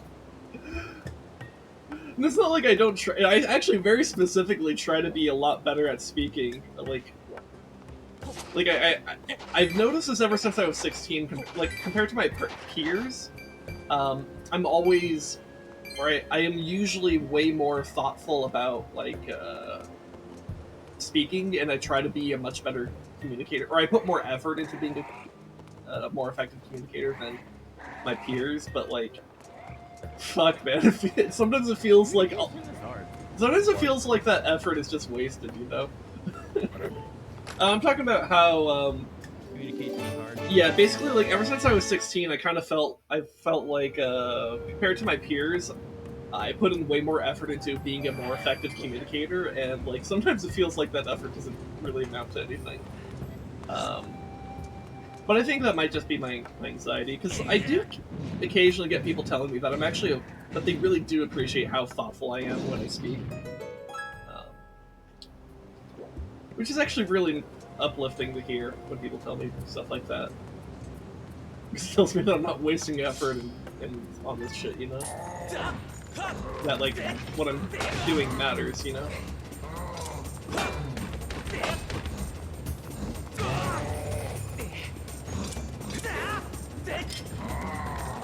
Oh, I accidentally unequipped my sword somehow.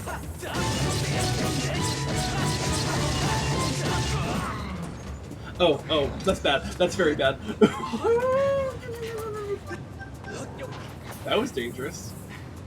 Do I have an empty bottle? I do not. Let's just eat the fairy. We're gonna go Depeche mode here. Like, what was the H-Kill's quote? It was, I think it's just, I'm going Depeche mode. It's not a particularly complicated one. I don't see a good way to get back up to where I just was. I don't see any claw shot spots. Oh boy. I think I have to do this.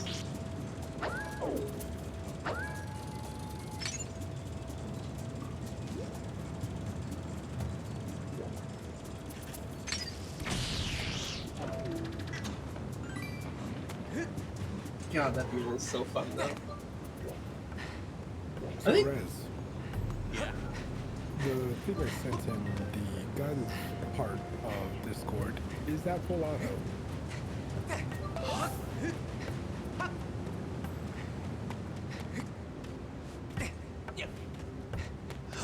I think the beetle might actually be like one of my favorite items in the entirety of Zelda. The beetle from this game. The way they utilize it is so creative. I really enjoy it. So I think that's where we're supposed to go, but I wanna get back to that mob and he knocked me on my ass in the quicksand. Oh shit. And then I failed at basic platforming, but that's normal for me.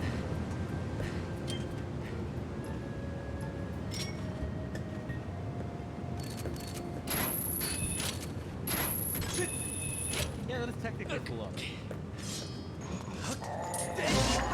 Oh my god, it took one more. Damn it. Oh, that's funny. Literally one hit. It is technically full auto. Hey. Oh, there's a little big spot.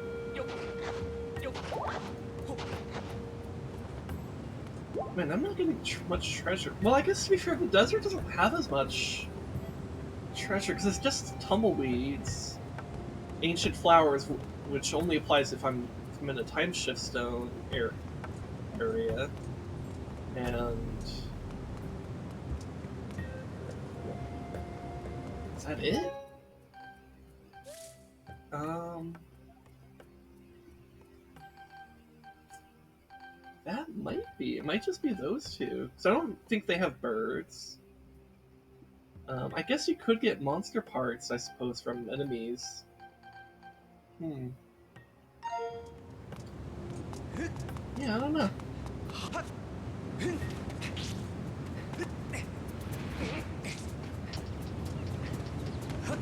So I guess we will go this way now.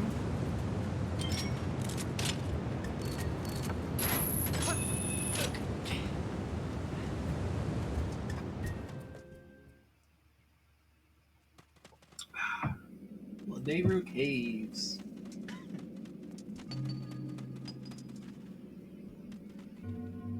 Oh, there's a Goron.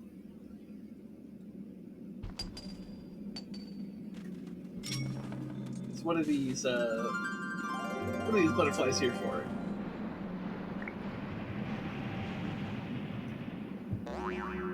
Boing boing? Ooh, an evil crystal. I actually want more of those. They say somewhere in this vast desert there's a dragon who loves putting the abilities of those who visit him to some kind of test. If you can master the challenges he throws at you, you'll be rewarded with a shield stronger than any other. Ah, yes. I do remember that. Though I don't know if I could do any of that just yet. I think you can only do that much later in the game.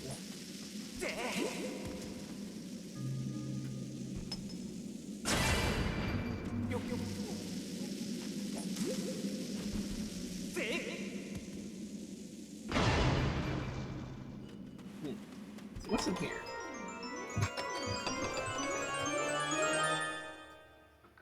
Hey, we got a horn!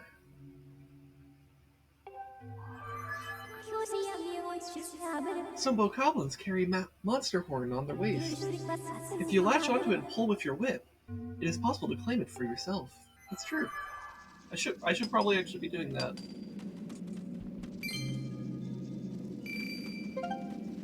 Oh, I need... Where's the net? Where's the net? It's here. Where are those ants? Come here, ants.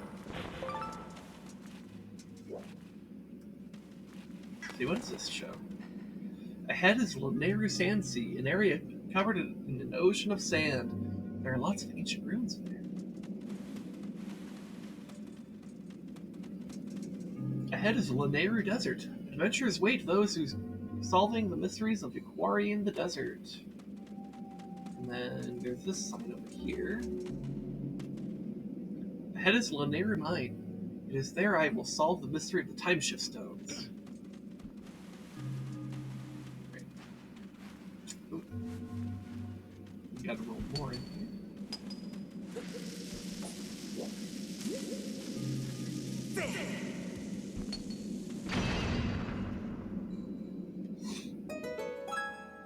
Let's see what's in here. Oh, more pots. Hold on. These pots probably just have rupees. I'm not even sure if this is really worth my time, but whatever. Yeah, just 6 rupees total. Yeah, whatever. I didn't even grab the green rupee. That's fine. Money doesn't matter anyways. Who cares about money? Man, do care about money.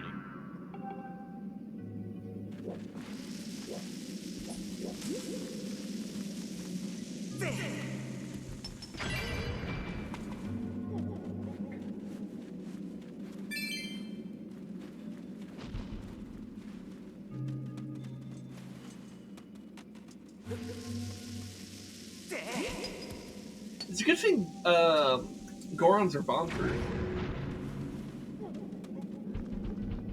Shield of Gorons and the cannons. I mean, I think in Breath of the Wild you actually do. I think the That is the meta in Breath of the Wild. Yeah, so it's pretty fun. Yeah, speaking of fun, I'm gonna put these on because why not? I almost never get visitors. My name is Golo. I am researching the legend of the three dragons, one of which is said to live here. At first glance, it would seem that there is nothing in this area, but I know there is something here, and we'll just keep on looking. So your name is Sky Guy. I see. Not the easiest name to say, is it? How about you, Sky Guy? Why are you here? You're looking for a sacred flame. That sounds like something I have heard before, but maybe not. Sweet Goro! I remember now. I read something about it in the ancient scrolls that spoke of the Lanayru Sand Sea.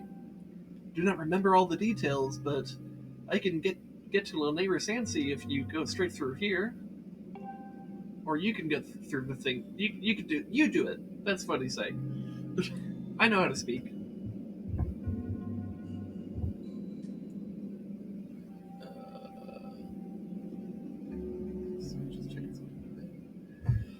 So if you want to get to the Lanayru Sand Sea, you're going to need this key. Oh, cool. You gave me a key. Nice. Good luck to you. Thank you, Golo. Dude, I love how, like, Gorons are just the friendliest people. Like, he just met me, and he's like, oh, you want to go to the fucking Sand Sea? Here's the key. Like, no questions asked. Like, yep, I will help you. This is what I will do. Also, can I find this? I can. So this supposedly heads to a Lanayru mining facility. The Rito are the most fucking socially awkward people you can ever fucking meet. I suppose. I mean, all of them have been like that. Look at fucking like, fucking, what were they first introduced in the sailboat one? Wind Waker. Wind Waker. They were introduced and they were awkward as shit. And Yeah. then even in Breath of the Wild when they reintroduced, they're just awkward as shit. Something about birds, man.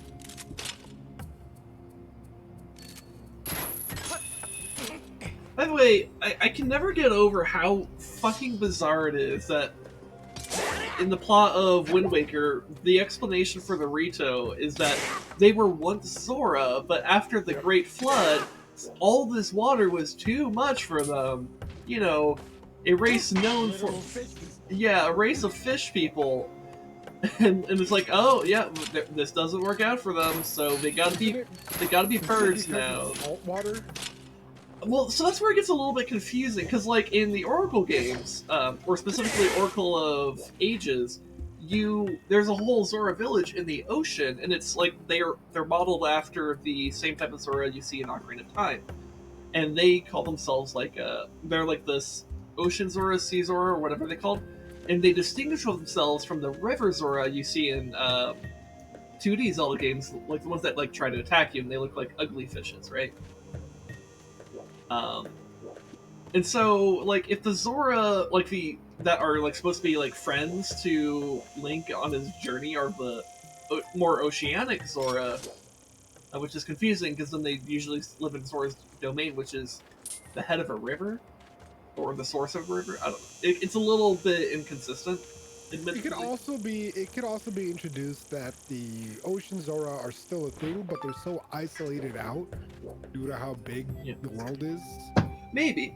Another thing. So I know Termina is an alternate world, but the Zora in that game are supposed to be, as far as we can tell, biologically identical to the Zora of Ocarina of Time, but they live in the Great Sea as opposed to as opposed to a river, right? And so that makes it a little bit more confusing, right? That adds to the confusion about, like, I don't know, man. Like, Nintendo needs to get their shit straight when it comes to Zora, because it's really confusing.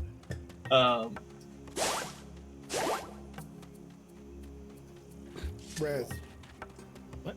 I want the base dweeb gun, the base bolt action. Osaka? Ooh, Evil Crystal. Honestly, I those are want nice one. guns. I really want one. Alright, so I think that's the only thing I want from here. Yes, corporate daddy. I'm sorry, what? Listening to Linus Sebastian talk about corporate daddies and how he hates them. Okay. Okay. Quietly puts away the veterinary pistol.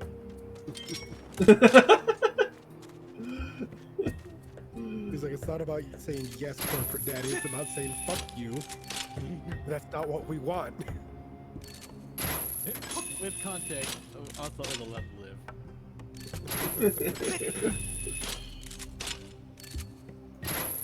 Well, technically, if you get big enough, you're a corporation. Well, no. So No, corporation isn't defined by your size. It's defined by, You're well, selling out.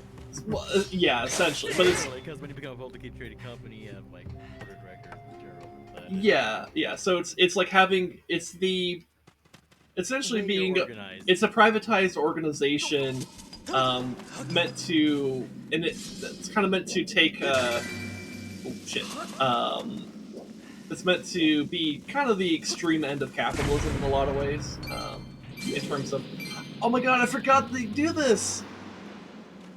Oh, you fucked up. I forgot they still do that. As long as I don't hire more than 99 people, I will always be a small business. Technically. Well, yeah. Oh, the Sheik Stone's back. Well, that's quick. It bothers me that you didn't collect the rupees. Because I am my own Who employee. needs money, man? I have 1,300 rupees, man. I don't care. Beetle fucking upsells the shit out of everything. Well, yeah, I know. The next Talk about evil corporation. Beetle is like the fucking only monopoly around. yeah, that's how monopolies work for the only ones around. Yeah, no, he's got a art piece that's worth 1,600, but like, whatever. I'm gonna find that amount of rupees. I don't need to hunt every last rupee I come across. It's fine. You fucking greedy little gem goblin trying to suck up every little rupee that I see. I mean, sure, that's fine if you want to do that, but like, I don't know. A common theme of me streaming these Zelda games has been. Wait, hold on, let me interrupt myself. So this is Lanayru Sand Sea. Welcome to the Fees talking. Well, but the water has all evaporated. Now the area is a sea of sand. That's why it's called a sand sea. Part of Lanayru. Yeah, it's really cool. Signs indicate that this place functioned as a port, linking the land to sea.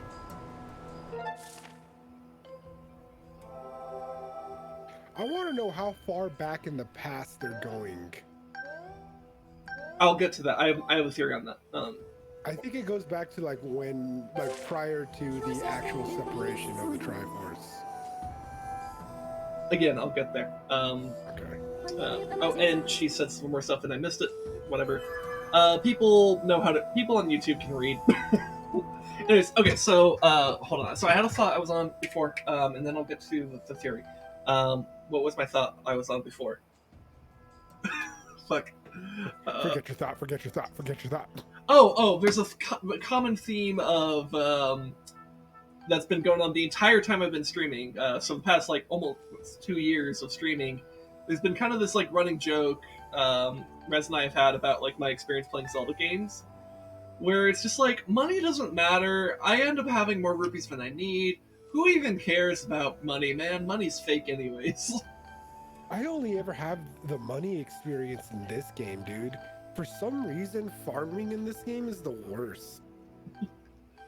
I do recall that Skyward Sword does actually make more of a point of making money matter, but there's still, like... Breath of the Wild, I'm Yeah. poor as shit. How, dude? Just fucking mine rocks and sell them for, like, thousands of rupees. I don't sell my rocks, though. Oh, well, that's the thing. I have, like... over the course of playing that game, I've accumulated hundreds of rocks, and you just sell them, like, 10 at a time. Suddenly you have 5,000 rupees. Oh, no. Me, I'm, like, always out of arrows. Or I'm, like, just, like, barely scraping by with my rubies. Because, I always upgrade. I've been upgrading every single item of my gear, so it's expensive. I mean, sure, but like, I don't know. If you just like go ham and like, if you're exploring a whole lot and you like grab the rocks and like if you fight some taluses and stuff. And if your world is like leveled up enough, like there's like the silver bokoblins and moblins, and they'll drop like topaz and rubies and other gems. I'm like fighting the gold ones at this point, man. Like I Oh said, yeah, yeah. I have resources, but I don't spend them because I'm busy upgrading all of my shit. And if I spend the selling, then I don't have the rubies to use to upgrade my other gear. Because I upgrade everything just because I'm like, I want to. I mean, all you really need to do is just like, you kind of just, I don't know. I've never, for a long time, I've never really felt poor in that game because I just like, I still remember. I when just we go on did an adventure. Twilight Princess 2 years ago. It was just like I was just like, just use the magic armor. Yeah, that in Twilight Princess was one of the ones where I did not have a problem with money. That was like there's only 2 games where I had a problem with money. That's going to be Breath of the Wild and this game right here. Yeah. But Twilight Princess, I was fucking stacked. Well, yeah, and Yeah, specifically, I remember like Sin was like complaining, I have too much money and nothing to spend it on. And he's like complaining about that for a while. And finally he goes and describes how the magic armor works. I was like, just fucking use the magic armor. well, so here's the reason why I typically wouldn't use the magic armor is that when you run out, it's when you run out. Well, yes, one is a bit of the cheese, and as I earlier in the stream, I was talking about how like I do kind of wish combat was harder in that game. So like having something that makes it even easier, like I don't necessarily need that. But the other reason is that when you do hand things that fondle you, when you do actually run out of rupees, it like drains your mobility like crazy, and so then it's just like not even it's just not even enjoyable. But yeah, but I did find on when I was streaming it almost 2 years ago. Anti-groping measure. So yeah, it's specifically in the Palace of Twilight when you're trying to escort the souls, like the balls of light, back away from the hand that feeds. I guess I don't know the scary hands, and what I recall playing that a lot as a kid is like that section's really stressful because any one of those little like swarms of like Twilight little monsters that come at you, getting hit causes you to drop the soul, and that's really scary because like, oh shit, now it's like on the floor and they can just grab it. What's really actually useful about the magic armor in that specific area is that you don't get staggered. So when you get hit, not only do you not take damage, you don't drop the soul. So you could just keep going. So for that section specifically, I would advise using the magic armor, and basically nowhere else, because it's either just like going to be a drain and not enjoyable, or it's going to make fights just way too easy when I want them to hit me harder. So, yeah. Anyways, so onto the whole theory thing of how far back this whole Sand Sea goes. So I have a little theory just based entirely off of how Breath of the Wild presents its timeline. So Breath of the Wild takes place 100 years after the calamity, right? And the previous calamity before that calamity was 10,000 years ago from that one, right? And the Hylians at that time only know Ganon as just Calamity Ganon. They think he's just some kind of ethereal force of nature that just rears its ugly head every 10,000 years. That's all they understand about him. And so, so my theory is that, so like, okay, so they have the calamity that takes over all the guardians and divine beasts, and that's the one that you experience 100 years before the events of Breath of the Wild. 10,000 years before that is the previous Great Calamity. And then I think, just based off this pattern, that 10,000 years before that must have been the era of Ganondorf. So that would be specifically the events of Ocarina of Time, but also his legacy going on into Wind Waker and Twilight Princess, respectively. Because there he's still he comes back to do more stuff, right? And those games are not set, you know, as far apart from Ocarina of Time as like the Great Calamities are. So it's kind of like within the same. When we're talking about thousands of years, something that's like maybe just a few centuries away feels much closer, right? Because if you think about how in real life we kind of classify certain historical eras, we often do actually like clump events together, even if those events were actually a really long time, like far apart from each other. So I kind of think of just like there's this era of Ganondorf, and that was 10,000 years before the first like instance of Calamity Ganon. And then the next instance of Calamity Ganon is the calamity that happened before Breath of the Wild. So, then following this pattern, because this pattern is also a result of, spoiler for the end of this game, the curse that Demise lays upon Link and Zelda, where a reincarnation of him will basically follow them through time. That reincarnation being very clearly being Ganondorf. And so I think, since Demise comes to power in this game, and we have to defeat him at the end of this game, I think this game probably takes place 10,000 years before the events of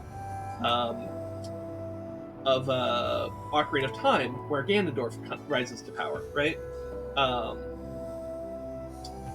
And then also in this game, Demise is at this point in time is already a defeated like force, right? But defeated by the goddess Hylia and sealed in the sealed grounds, right? Meanwhile, the humans were sent up into the sky where Skyloft is. And so I presume that the gates of time in this game take you back 10,000 years to that era where Demise initially breached into the land that would become Hyrule. And so you have the initial breach of Demise, 10,000 years, you have the present time of Skyward Sword, another 10,000 years, Ocarina of Time, another 10,000 years, the Great Calamity before Breath of the Wild, another 10,000 years, the Great Calamity of Breath of the Wild. That's my basic theory, and it's all just based off the time frame of, or how the Breath of the Wild explains its own timeline in the Legend of Calamity Ganon.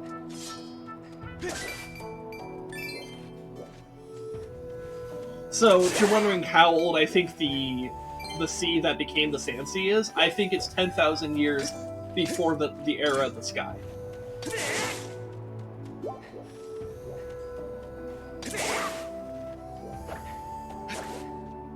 But we have no hard confirmation on that. It's just, I'm just going off of, what's mentioned in Breath of the Wild. So I'm open to different ideas of that if someone were to have like counter evidence to what I just laid out. But like, it seems pretty straightforward to me. There's a, it follows a pattern that is canon to. Oh, that's canon to things and stuff.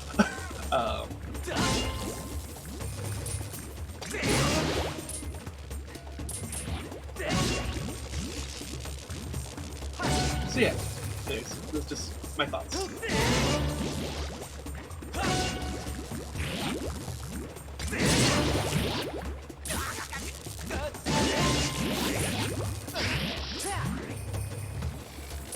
Man, electric slimes are a bitch, especially when they do that.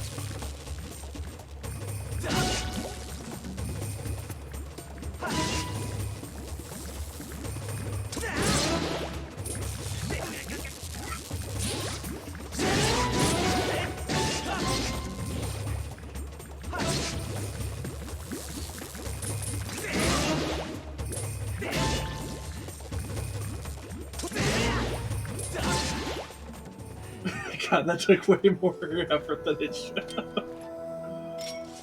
Maximum effort. Maximum effort. Maximum effort. God, I love how good the big net is, though. It makes it so much easier to just grab ants and other bugs like that. Holy shit.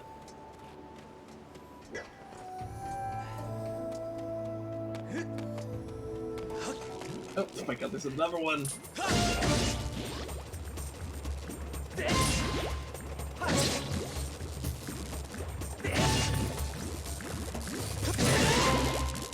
Oh hey, a little bit of jelly.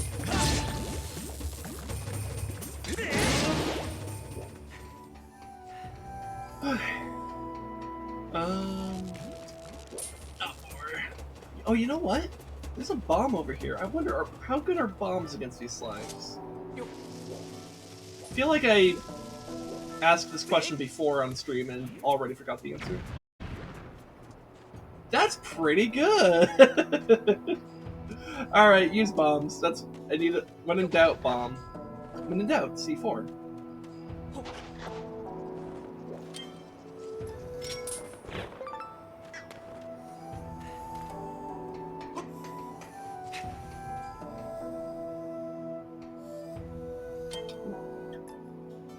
Claw shot area there.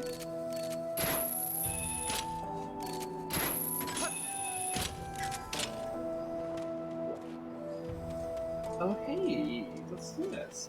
A goddess cube. Oh god, and a lot of whatever the fuck these are. Actually, what are these called? Not that. Fucking not Navi. Feed. What's the fucking button for feed? It's the bottom apparently.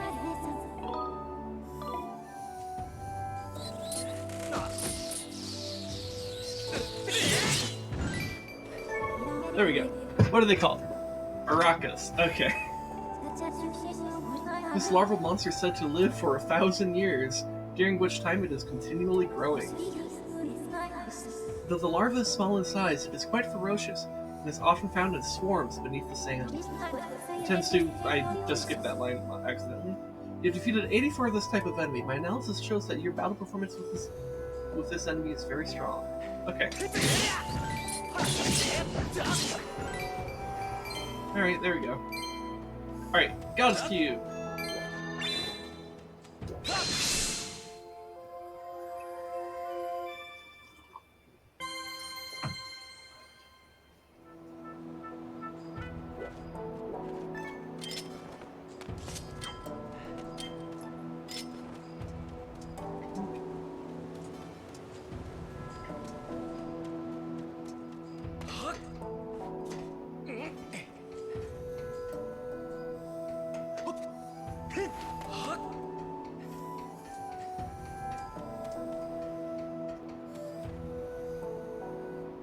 Why do I feel like I'm missing like a secret? There's like a Zelda 6th Sense happening in me right now. But why? Oh, well, that didn't work.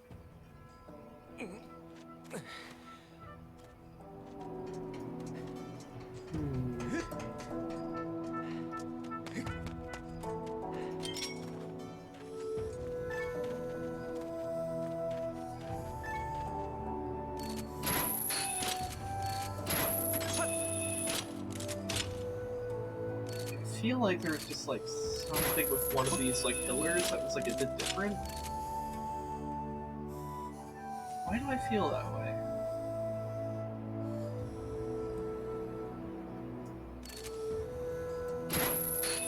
This could be a misfire on my 6th Sense.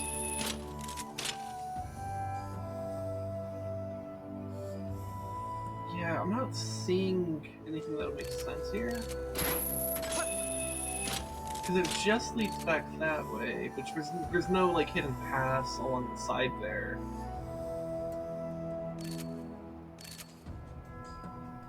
Yeah, I think that's just a misfire of my 6th Sense.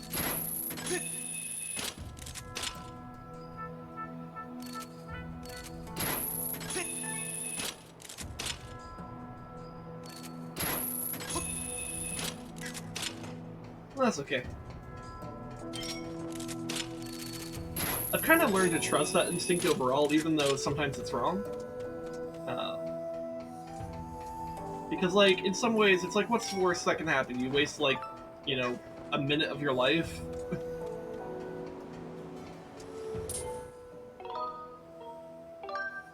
Meanwhile, on the flip side, there's an opportunity to maybe find, like, you know, some secret or whatever, right? It's like, do I listen to the ping or do I? Well, and you know, that very same ping was very useful over here. Like, I climbed these boxes, and I was like, there's gotta be something. Like, this is not it. And then I saw that claw shopper. So it's like, I had just had it confirmed to me on something, so it was like, I should keep listening to it. Even though it ended up being wrong. But it's a very healthy... I think it's just a very healthy mindset to have in a lot of video games, especially anything that's like an RPG or something like that, or a game that's known for secrets. Anyways, here. Who likes boomer shooters? Yeah, secrets matter a lot. Yeah, boomer shooters are a great example of that. Which is like you see a wall that looks kind of out of place, it's like this is some fucky. Yep. So, anyways, let's talk to this robot. It says LD301N Skipper. Where are you? Get fucked. Some human? Who am I? I am the proud skipper of the ship that protects Nayru's Flame. Nayru's Flame? He boots in the position. Yeah. Just use the leashes. It was the day of the storm, Fu Weep. My crew and I were navigating the seas as usual. And then those brutes, the pirates, suddenly attacked us.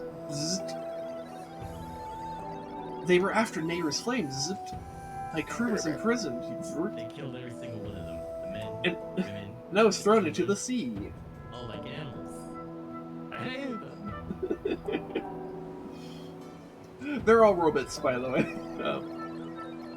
I drifted on the current to this port. After that, I took this boat and went searching for my ship and crew, but they were nowhere to be found. It haunts me, wondering where my ship could be. Sweep.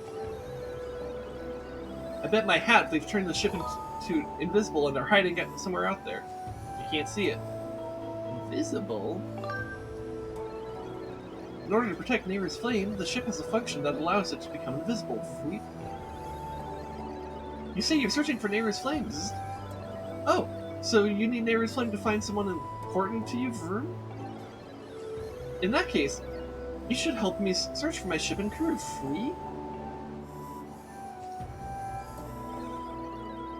If you'll help me, then I can, then I guess I'll let you on my boat. I'll help. Really? Vroom? Well, in that case, there's something weird about that map of yours. If you're going to navigate these treacherous waters, you needed a proper sea chart, do we? There's a sea chart in my shack at Skipper's Retreat. So first you need to get on this boat and set a course for Skipper's Retreat. Shall we shove off, Vroom? Let's go! Alright, let's go, Vroom. I love the way the robots talk with the little like bzzz and vrooms that they have. So, my circuit sparked to life in the salt air. It feels good to take to the seas after so long, but let's see if I can remember how to navigate. Press L to move, and press B while moving to speed up. Press ZR to ready the cannon. Press Z again to fire it. Place an X over the island where my house is. Vroom. There's a pier on the island where we can dock. Okay, so we want to head here. There's also this over here, but I think we come here later. So we'll just start with that. Right, let's go. Vroom. So, as you can see, because this ship is powered by a time shift stone, just everything around us is actually an ocean. Because it's back in time where it was once an ocean. Pretty cool, right? Okay, the way he says it's an ocean, I just reminded myself of like one of the ending bits of fucking Alan Wake. I mean, it really is an ocean, though. It's like, I mean, if you look at the map here, it just keeps going and going and going. Tell me.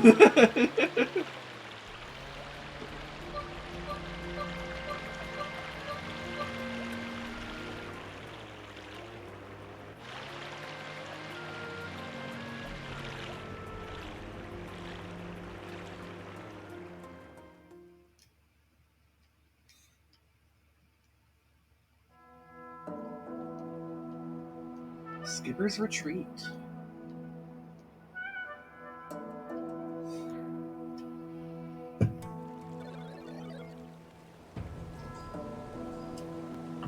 We've arrived, Reap. My shack is at the very top, Vern. The sea chart we need is in my shack, Zerd. But you're the one who will have to go get it. Zzzt. There are more monsters than before, so be careful, Vweep. I can't wander far from the boat, so I'll just stay here, Vr.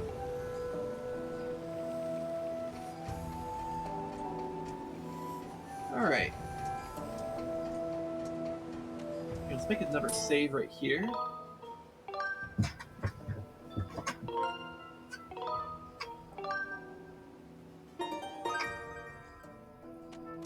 Not that I'm that concerned about the save file or anything like that. Especially since this game, the HD remake of this does do autosaves. But still, it's a good habit to have to like try to save.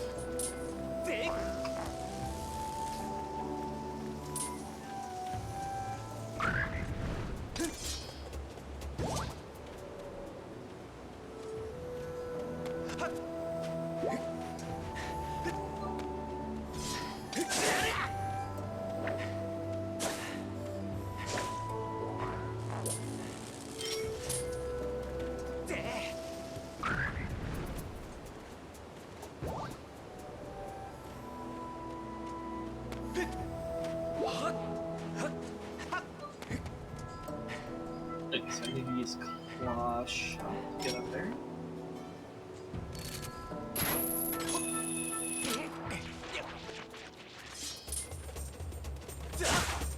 Man, these are some resilient Dakobatas. They found like the one patch of water in on this fucking rock. Which is weird, because the water should have flowed down. But whatever. I guess maybe it got trapped in the rock formation?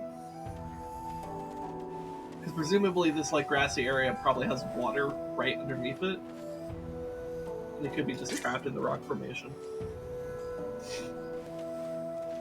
Not that Nintendo's really thinking about the science of all of this. But you know. Imagine thinking about science. Could be nerds like us.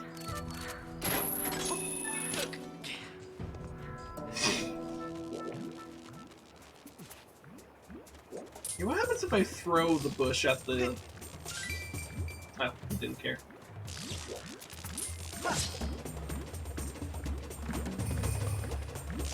I wonder if I could knock the bomb into... Oh, it doesn't work that way? Okay. You just have this.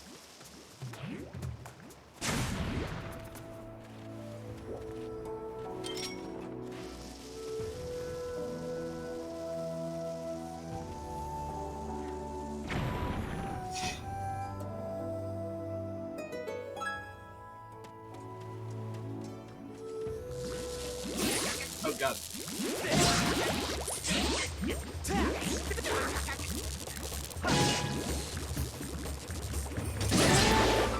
There we go.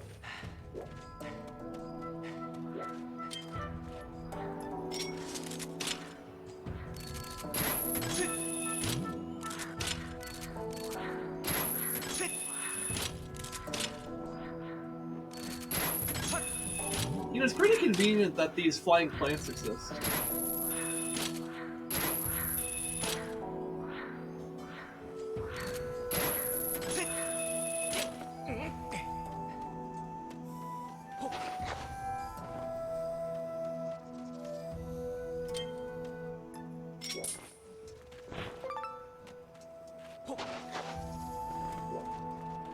Those ants just ran off the cliff. Oh no. Ooh, this moblin has a metal reinforced shield, so I won't be able to cut it up. Oh, but you know what I can do? Pretty cool.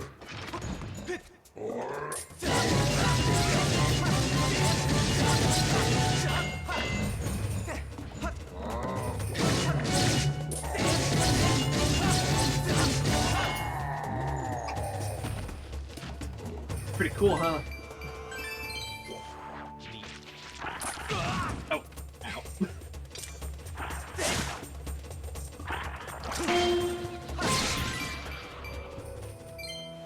Neat.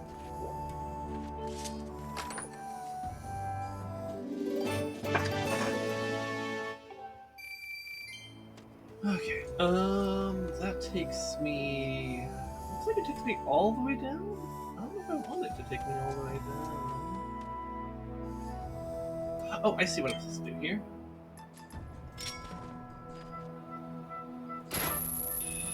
Maybe a bit closer. Because these vines still exist, even though they're withered as hell.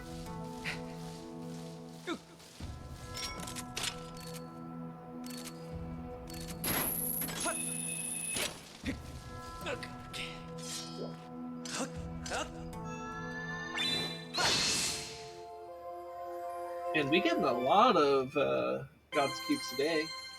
It's good. That means next time we go to the sky, we'll have plenty of stuff for us.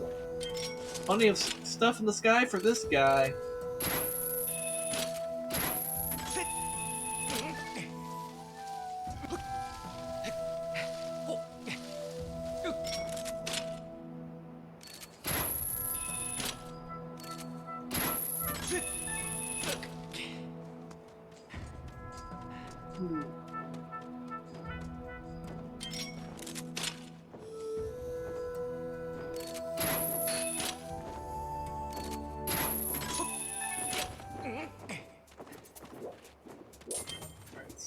These birds need the whip for this one.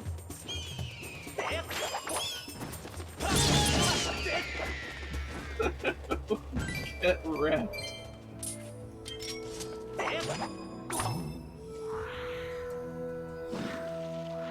Also, that was really good game design right there, by the way. To have one of the birds from the ancient cistern where, like, the idea is that, like, okay, you know that the way to deal with these guys is to whip them, right?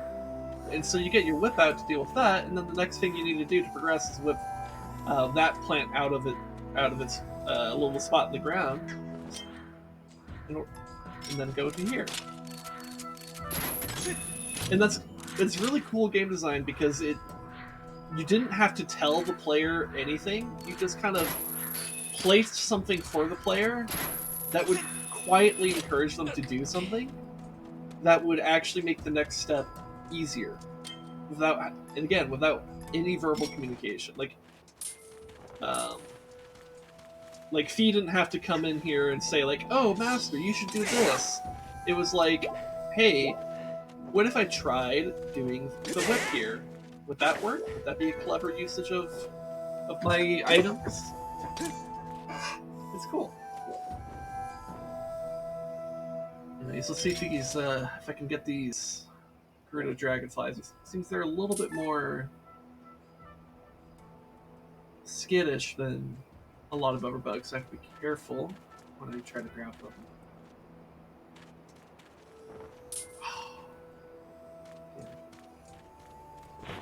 Okay, got that one. Now, if this one wanders back, I can get it.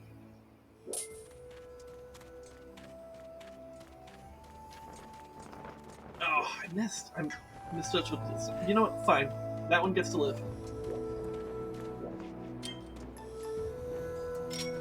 That's natural selection in place right there. Ooh, that's gonna be dangerous. Speaking of natural selection, recognizing danger when you see it.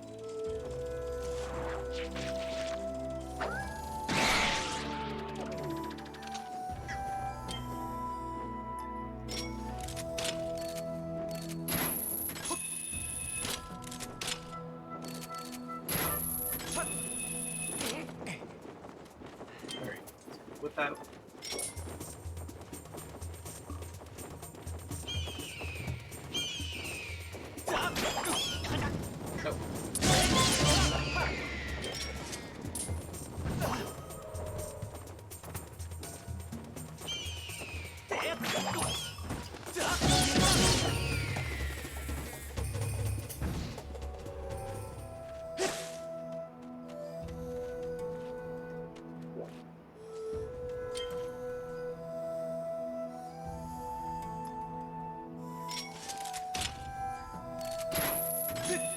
I wonder what those birds are called.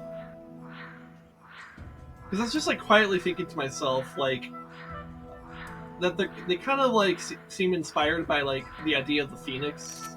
They're a red bird that breathes fire, which isn't quite what a phoenix is, but it's like it feels inspired by it.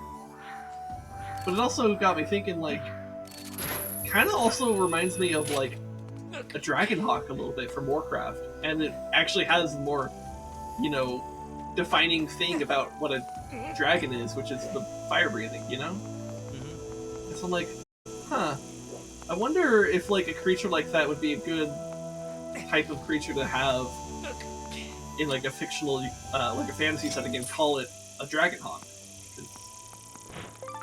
It would be right on, it'd be on brand for it. Oh, I scared off that cicada. I think that's the first cicada in the game that I've accidentally scared off, which is actually really impressive, because cicadas are supposed to be the hardest ones to grab, because they're really sensitive to the player.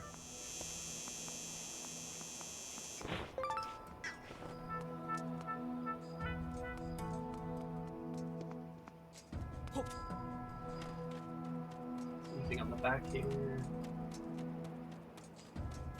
Yeah, next time I see those birds, I should try to get Fee to analyze them for me. Because I don't know what they're called.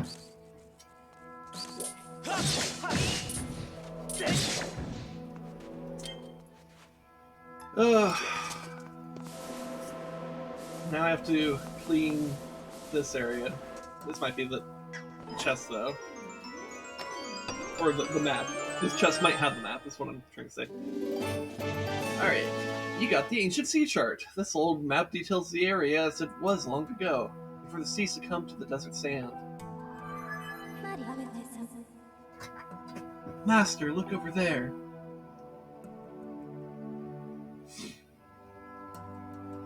So you got some pictures of the boat. That is the ship containing Nayru's flame. There's a 90% chance that those synthetic life forms assembled here are the crew. This image would indicate that the ship's captain spent many happy days among his many crew members.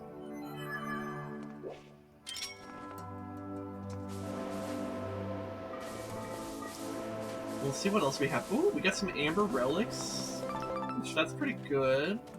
Though I do already have a lot of them.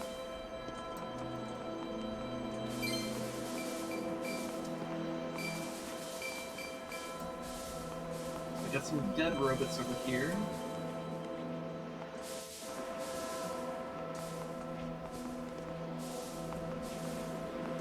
Another amber relic. Okay.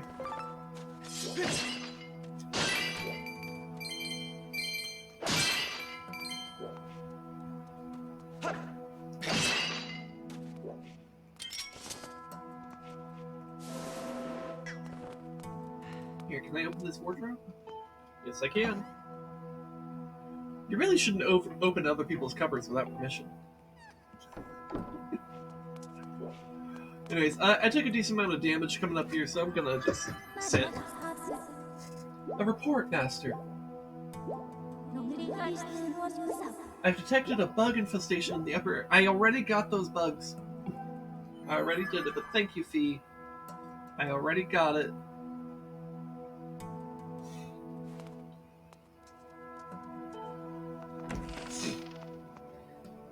It's like when I would like do pest control and the customer would be like, "Oh yeah, there was like this thing over there," and I'm like, "Oh yeah, I saw that. I already got it." Oh hey, the cicadas are back though. Oh, so the dialogue respawned them. Either that or they respawned by me just coming back outside. In either case, hey, now I can get more cicadas. Just gotta be here.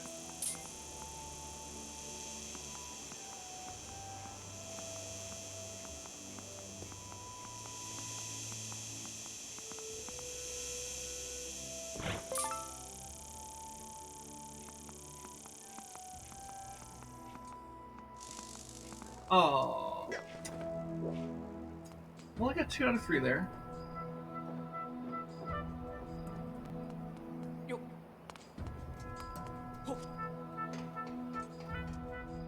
Ah, looks like I have 2 options for on the way down. I could just choose to fucking jump, yeet myself off of this and try to like skydive down. Or I could take these zip lines.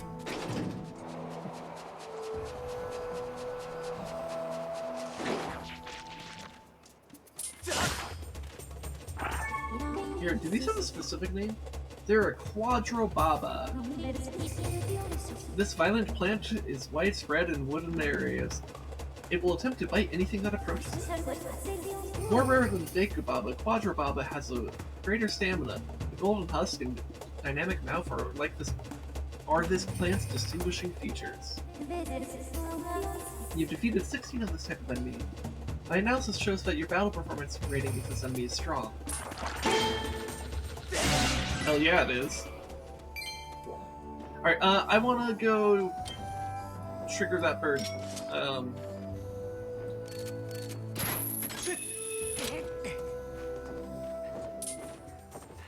I want to know what it's called.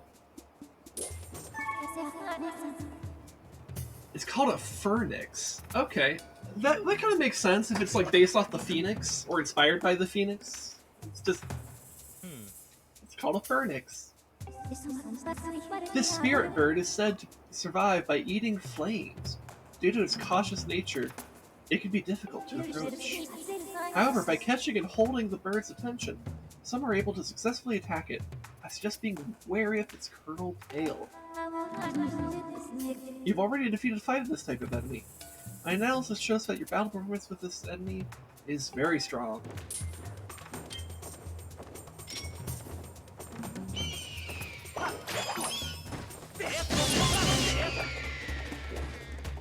Yeah, it's pretty strong.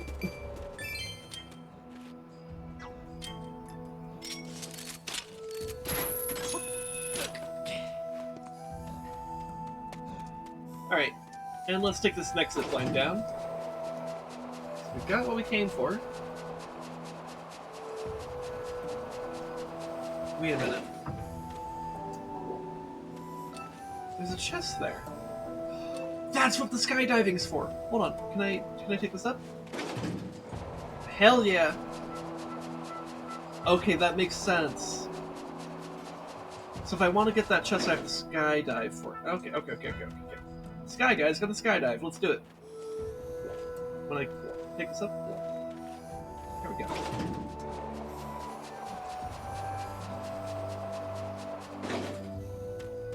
Okay, now I understand. Let's go.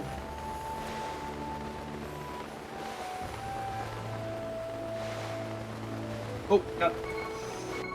I missed. I fucking. You know, I'm gonna let myself drown. I barely missed too. I went just beyond. All right, let's take 2. Let's go. All right.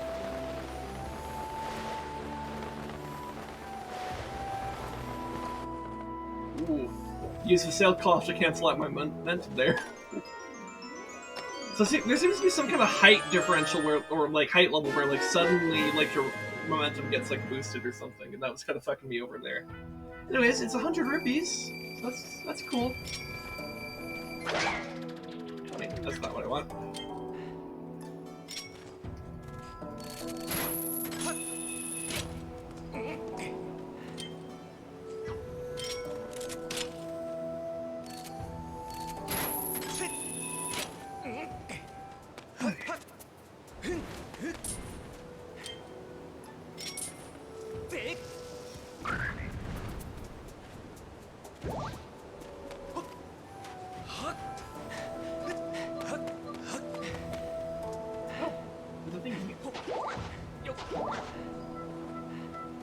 Yeah, I'm full on hearts, so... Let's go back to sea! You got the sea chart, Vert. Now we can finally navigate properly, Zert. Sweet. Let's go look for my ship. Shall we set sail, Vert? Set sail. Anchors away. Open up the sea chart you brought with you, sir.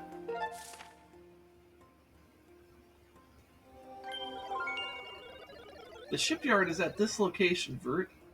Let me mark it for you with an X. V. Alright, so here's what I want to do. Okay, so I guess we don't go there. So this must be an optional place. I'm gonna go there. Well, that's not very deep. I'm gonna go there first. Then I'm gonna go over here. Okay. You know what? Who cares? I don't need to be that precise. The shipyard is where we used to build our ships, Vert. My ship was built there too, Vweep. If you go to the shipyard, you might find some clues to the location of my ship. Okay, set sail, Vert. Alright,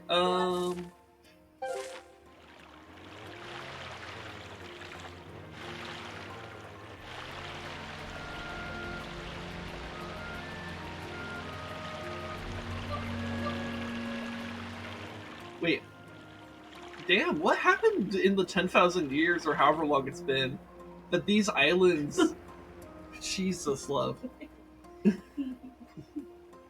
Hi. Are you okay? Okay. You just coming by to say goodnight, or... Okay. You want a good night kiss? You want to be on camera or off camera? I can come to you.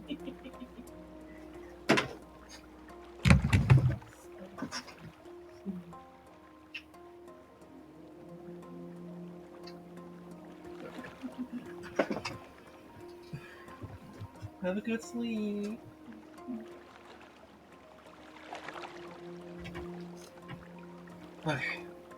Alright. Anyways.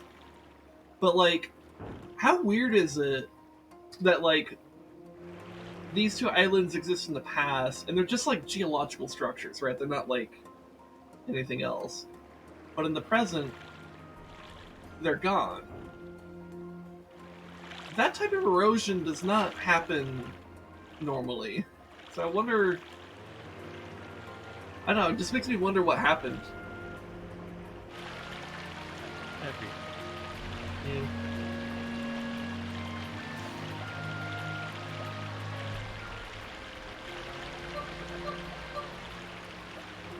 Part of me wishes that you could, like, swim this region, because you can only navigate the Sand Sea in this boat.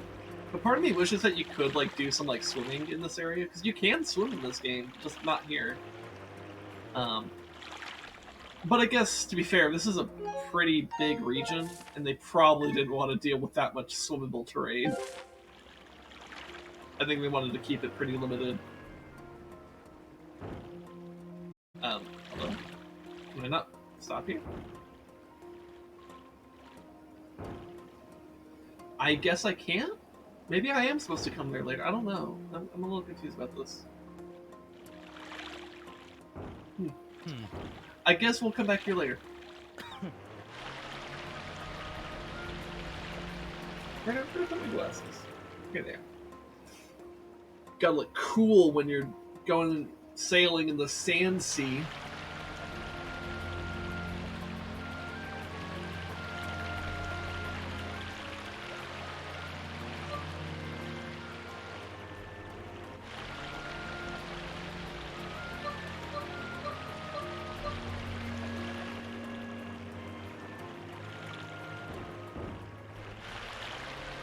It does make navigating this area a little bit weird. The fact that these rocks just kind of pop up. So I noticed there's explosive barrels around. I guess that's also a way to discourage you from, like, just boosting too much. But, like, the rocks kind of do enough of that, quite frankly.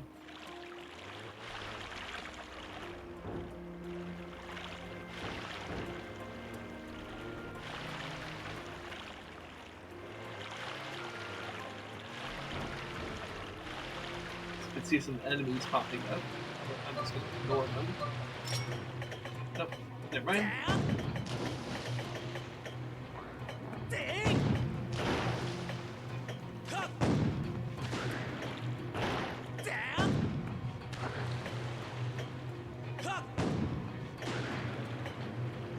Cool. Ooh, there's some goblins up there.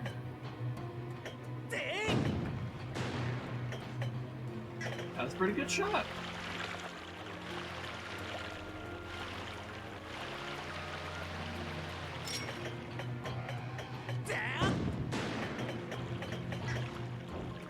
Oh, that's not actually related.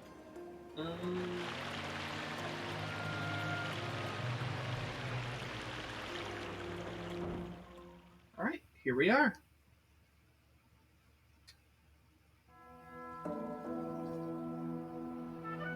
Shipyard. Oh, that's right. It has the rail system. Dude. Dude. This is gonna be fun. And possibly chaotic as hell. We've arrived, Vroom. This is the island where we used to make our ships. You'll find the shipyard here, as well as the town where the workers live. Weep.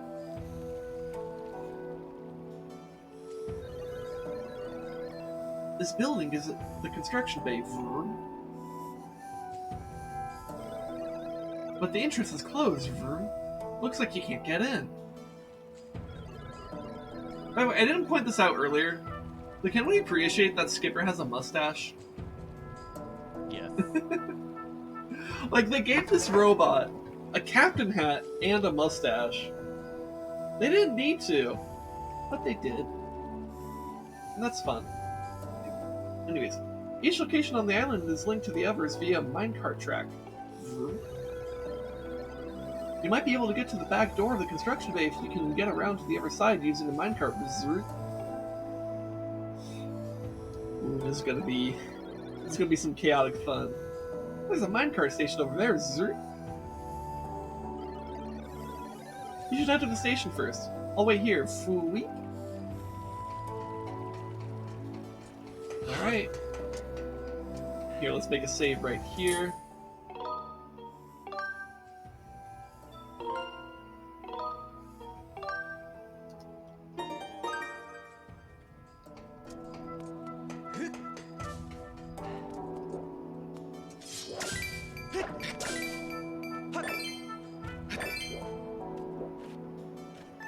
Oh, we got two Alphos over there.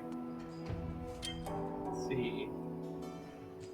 I wonder how the scatter shot works with them. Ooh, they block it. Okay.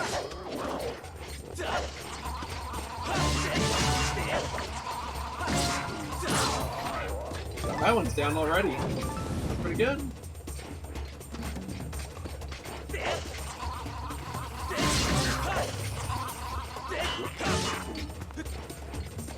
Okay, let's bait it a little bit. What is it? You see that?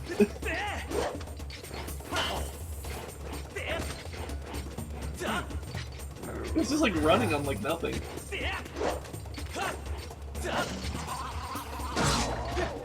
Oh, it's gone.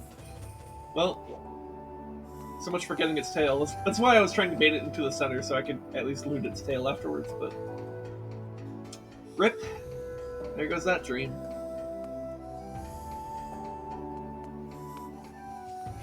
Oh boy. Oh shit! Hello! It's another Goron! It's Gortran! This station here was used by folks heading into the old mines. People still ride the minecarts all over the place, though. I'm probably supposed to tell you, but there's some safety information about the cards posted on the wall over there. The cart riding can be, dangerous at times, so I would suggest you give that stuff a quick read. I love how this guy looks like a dwarf a little bit too, like with like the beard. Well, I guess it's not that intense. It's more of the mustache, but like it just makes me think of Deep Rock Galactic and how the dwarves just clearly either don't have an equivalent to OSHA or don't give a fuck about their equivalent to OSHA. OSHA, cringe. OSHA is unironically one of the most based departments of the government, though. One of the few parts. Yeah. There's press the cart and press A to get on. Lean your body to balance the weight of the cart as you approach the curve. If you're moving too fast, press B to slow down. Jump to clear obstacles. Oh boy. Alright, well, I've read the thing, so... It's pretty fun to ride these minecarts. One day I'd love to set up a race. Okay, I guess I just get in? Oh boy.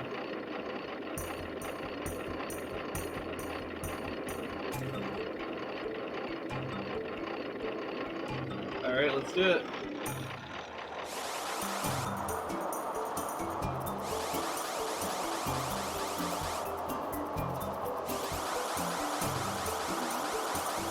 If I remember correctly, if you lean into the curve, that speeds you up. Which is gonna be pretty important. But it's also risky when you're in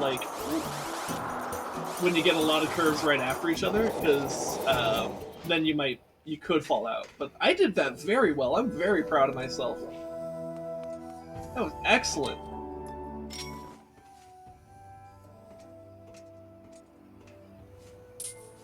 Let's see if I can get these dragonflies.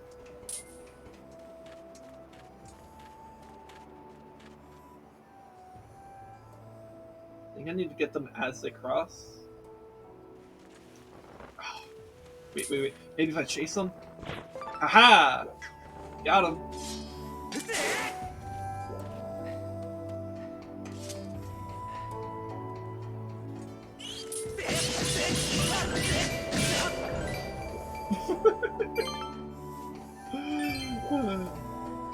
Where'd Ocelot go? Or is he just quiet? What? Oh, he's just... Okay, he's just quiet.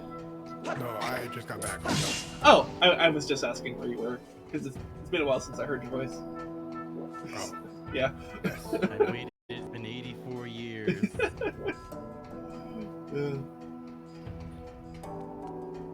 We got more. Decided I'm gonna call out tomorrow. Fuck this. Alright. To the construction bay. Alright, I suspect this second red minecart, this cart ride will probably be a bit more tricky. So...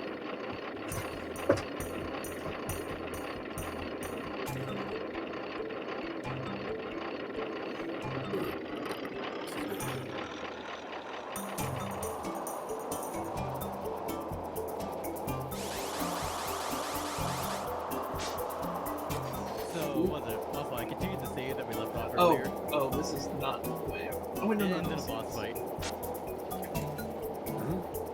then a boss fight with a weed mech. Like Katana and everything. Oh, shit. Oh god. Sorry about that. Well, him and his entire like movement lance. Right. Left.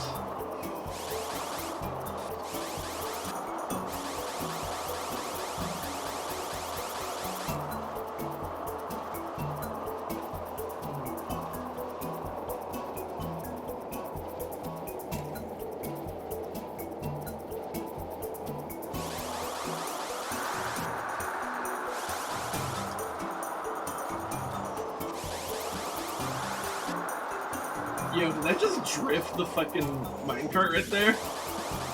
You definitely did.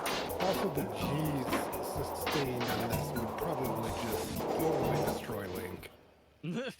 Yeah, it's like get out and just fucking collapse over here. Also, I guess I selected the correct route the first time. It's like I've played this game before, but not enough to memorize this shit. So, last stop construction bay. Alright. Yeah, I guess that's why they have the chairs here, so that you can just recover from the minecart. Right? Link, What is this? I don't need that spine anyway. Forget, resting actually recovers your hearts in this Dude, game. Huh? yeah, resting is really powerful. So yeah. Let's go in here. This is what to do. Hello, darkness, Oh. my old friend.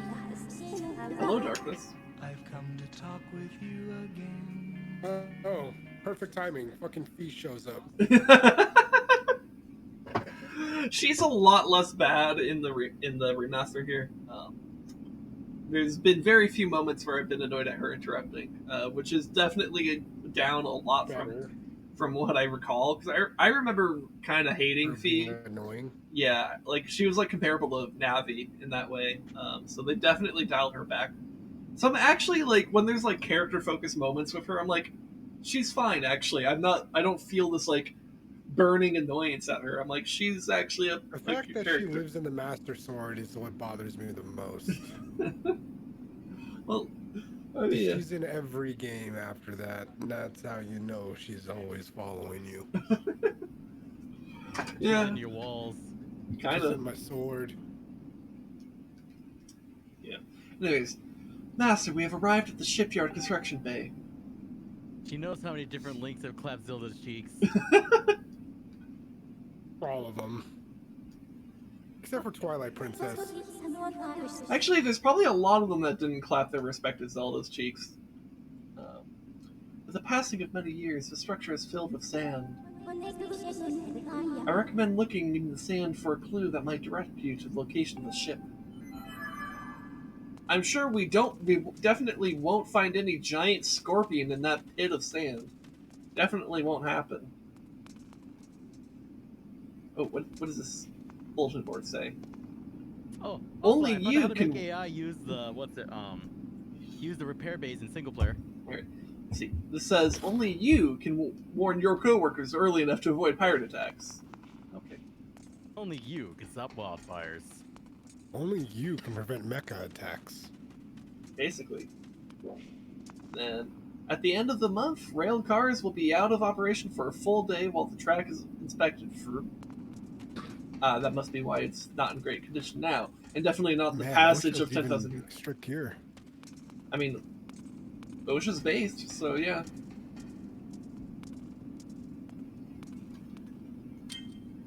Let's see.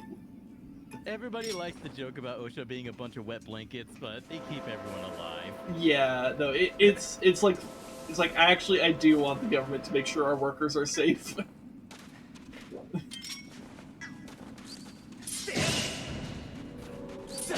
And specifically, the employers are the ones that need to be held accountable for that the most.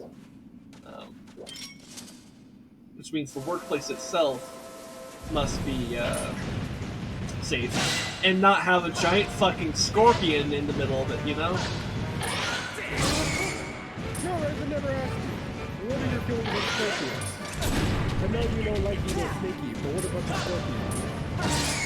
They're creatures I definitely don't want to be near, but like nothing really amazing. It's like I'd rather not deal with them. I have no problems with snakes that I use. Scorpions are my fucking enemy. I think scorpions are definitely worse, by the way. And it's not because like they're actually like more dangerous if you encounter one. It's because they're I consider them more hazardous because they're harder to spot. Because like a snake is much easier to see coming, right? What? Yeah, because snakes basically they don't fuck with you unless you fuck with them first, right? You finally got the parry off. Yeah. I think that's the worst part of this game is having a Ironically enough, if you're not using motion control, stabbing is really easy. yeah, if you're not using motion. Well, yeah, but more specifically, it's like you just press the joystick button, so it's actually goes from like the most awkward attack to do to the easiest attack to do. He's not one of them. He's just just ignoring you. Yeah, he's being a little cunt is what he is.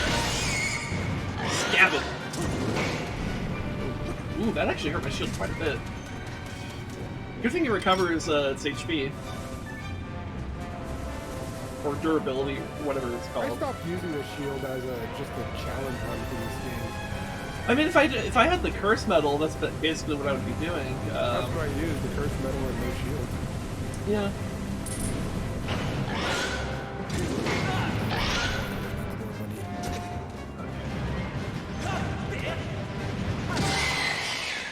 Just needs one more step.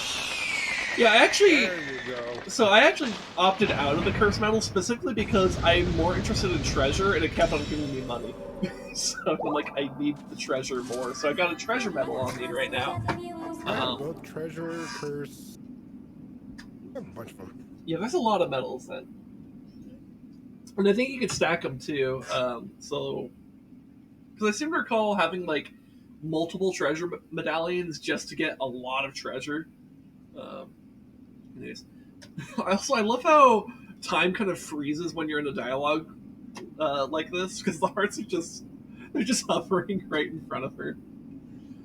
Master, it would appear that in the many years this factory went unused, monsters have moved in and built a nest. Oh, really? I had no idea. We always have like 50 scorpions. Yeah. I now estimate that the chance of finding a clue in the sand here, as to a ship's location, is extremely low. How does that change your estimates? I honestly, I'm not sure, but I don't want to question. I don't want to sit here and debate the semantics of that shit. You don't want to sit here and judge the early AI. Yeah. She's just AI, but more annoying. Thanks, Hylia. You know that, unlike that AI app on phones that sexually harasses you, apparently? Wait, what? Oh, the replica? Yep. Oh, yeah. I've been getting that replica app like crazy, and I'm like, every time I see it, I'm like, oh, they put special announcement on the check mark. Yo, did you guys see that Lizalfos' corpse drift for a second there? Yeah. I really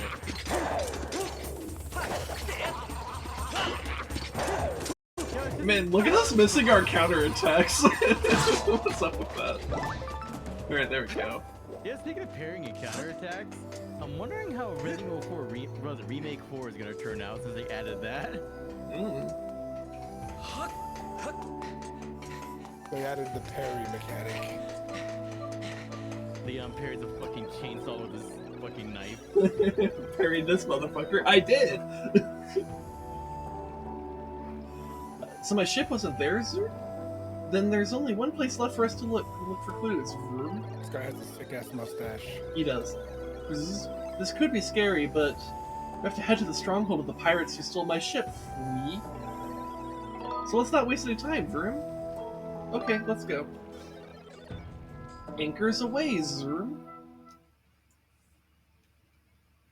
Let's see, trying to think, how much longer do I want to go in today's stream? Because we're already at the 3-hour mark. So I could probably do... Call it right now. Yeah, I'm like... Entity known as Malice. A hero of the sky is here. Please assume the position. Yeah. I'm thinking I'll probably maybe do the pirates hideout, and then that might be a good place to kind of call it. Because it's a little mini dungeon, so it'll be like some interesting content. But like, I don't think I have time for the actual sand ship itself. Because that's a whole dungeon. And a very interesting dungeon, actually. It's really cool. I hate running my fingers through my head and then just getting a bunch of hair. Yeah, I've been learning that myself because I only started growing my hair out like 2 years ago. That's 2 years of growth? My hair is like 2 years. It's long. Yeah, no, Ocelot's hair is way longer than when you last saw them. I'm sure. I think the last time I saw you was maybe a year of growth. for So, like 8 months. so I saw you at Res Dog's birthday. That's the one and only time we actually saw each other. Oh yeah, that's when I was going on my schizo rant. You were going on a lot of rants that day, actually. And you're doing that weird squat thing where you like did this for some fucking reason.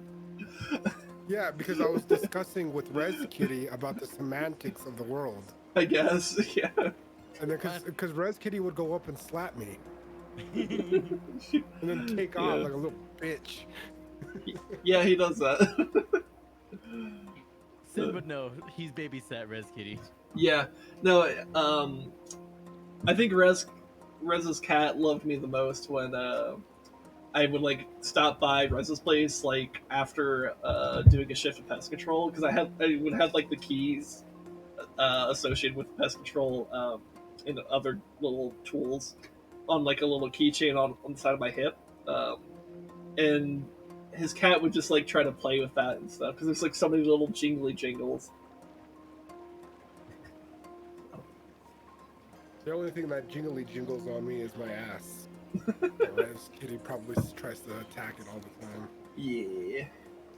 Anyways, this is pretty scary, Vui. The pirate captain is a mechanical maniac, sir. He's got no shortage of evil underlings, too, Vroom. Never wanted to lay eyes on him again, but if we want to take this ship back, then we have no choice, Vui. Pirate Stronghold is here at the X mark. Because we don't need this ping anymore, we're now going up there. Okay. Tighten up whatever you humans have instead of bolts, and let's get going, Fooey. I guess joints would be our equivalent to bolts, right? Or at least closest equivalent. Maybe our tendons? Really? Because that's what holds us together? Yeah, I guess, yeah. What? The closest thing we have to the bolts. Our joints? That's what I was thinking. Probably our joints. Wait a minute. They can drop loot, but I can't obtain any of it. That's a bit lame. But they could drop like treasure and I can't get it. It's fucking rude. Aren't you able to use your boomerang or your claw? Nope, I can't. I can't use that stuff here.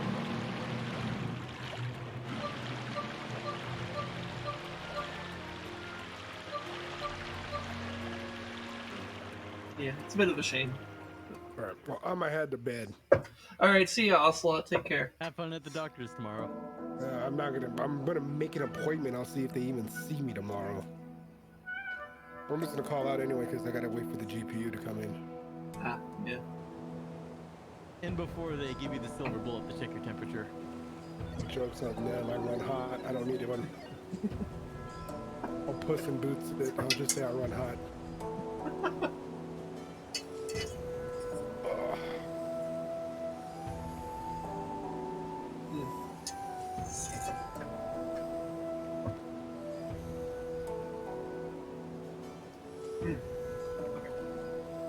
This is easily as scary as I thought it would be, Vroom. But if you think about it, they should all be dead, Berserk. The only reason I'm up and about like this is because of that time shift sound on the boat, Fooey. So I have nothing to worry about, Vroom. I feel better now, Sky Guy. So it's time for you to go look for my ship, sir. I'll wait here, of course.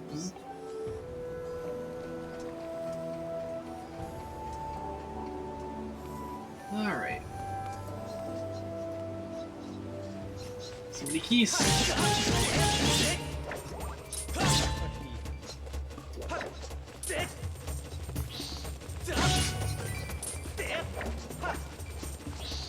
All I'm surrounded by is fear and dead keys.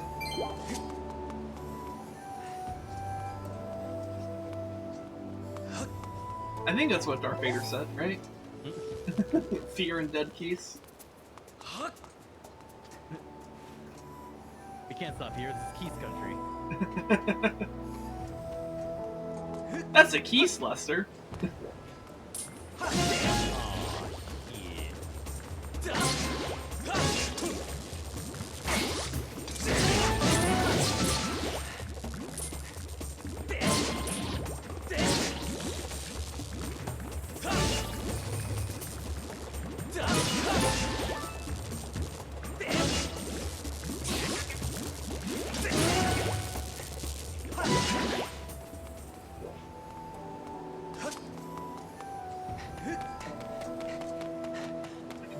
useless stamina fruit.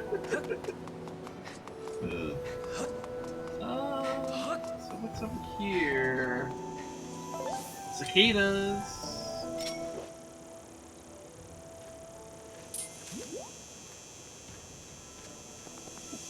Careful, don't go too fast. Got him. Bombs. Could use that. I can use that heart too, actually. Let's very carefully drop down here. Here we go. So how am I supposed to open this up? Oh shit. I feel like I need to use the beetle for something here.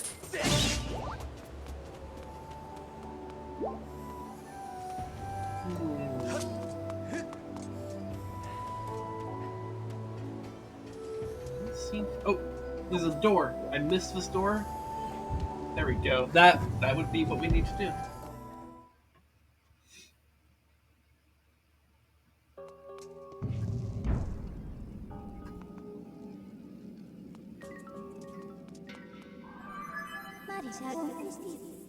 Master, please take a look. This device looks like it is meant to hold a time shift stone, but there's not one currently installed. There's a 95% chance that it is the same type of device used as the ones we encountered in Lanayru Mine. Signs indicate the time shift stones were used in this facility as a kind of power source.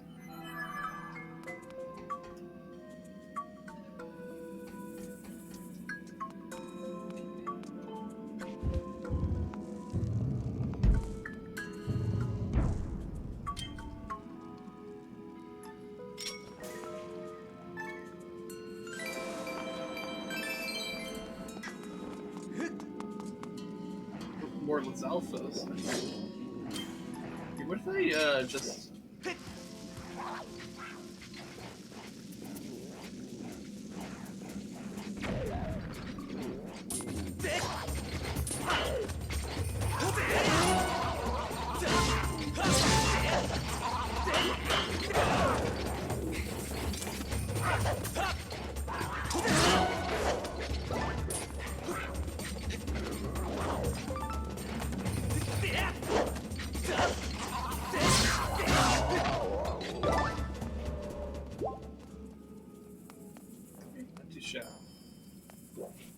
You know, I appreciate that Lizalfos in the Zelda series are a pretty consistently fun enemy to fight.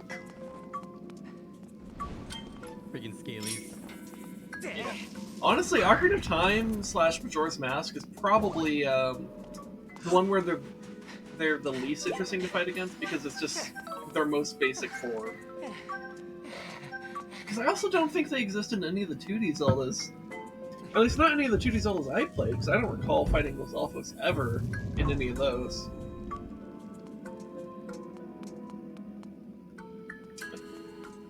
Here it is. Master, please take a look. This object is called a time shift orb. I conjecture that unlike the time shift stones we've seen, this device was designed to be carried around and installed in different locations. So yeah, this is kind of like the soul in the Twilight Realm in Twilight Princess. But a little bit different, of course, because we're also shifting time at the same time. Oh.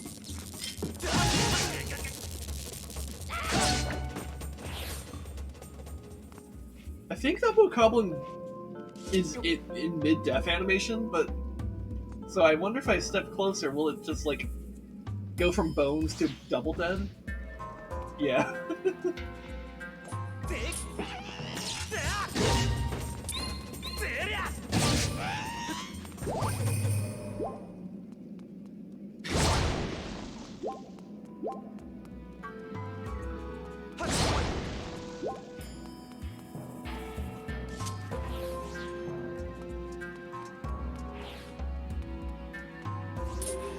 Oh, shit. Okay. Let's throw that thing here. It's down.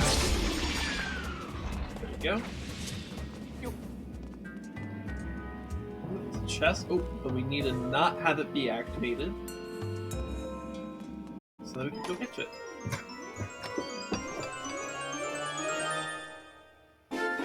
Hey, we got a silver rupee.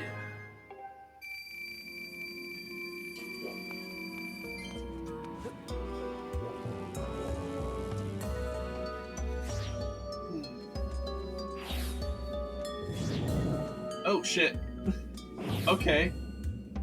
Don't know how those geological structures disappeared in this time frame because geology has a really long history, but okay.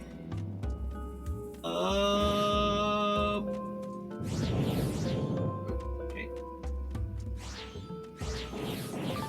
Ancient flowers, yes. Okay. I think those were the only ancient flowers. I do need those. Okay, so I guess I hop across here. Preferably with better angles. Never promised to be good at platforming.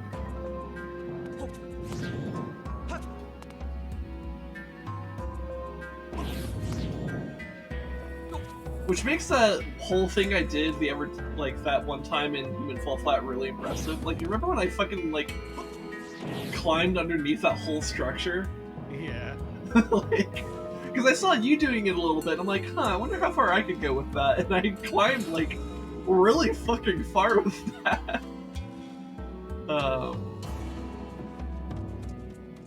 Didn't really accomplish much, though. Oh.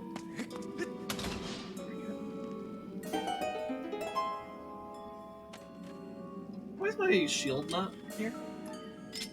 Okay, there we go.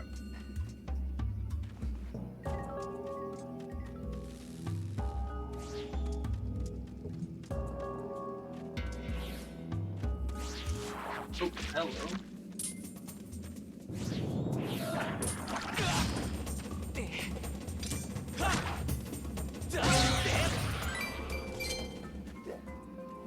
Alright, so I think what I need to do is run across the quicksand here to get this chest.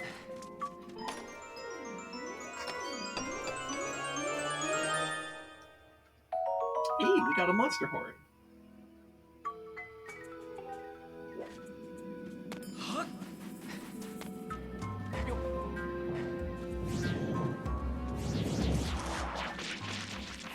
Yeah, so I need to do something like that.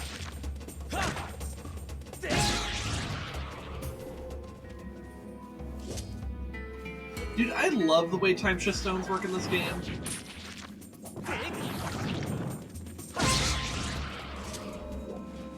They're... I don't know, just the way they enhance gameplay and make for very interesting puzzles. Damn, I got that mid-attack. That was cool. But the way time shift stones just kind of changed the way the game works is so fascinating.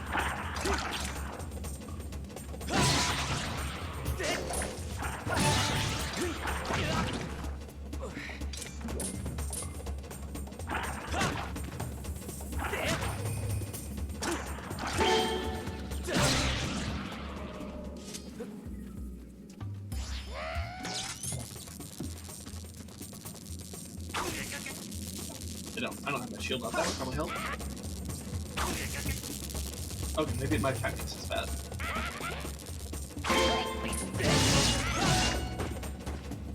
That was better. The orb. Link. Grab the orb. There we go.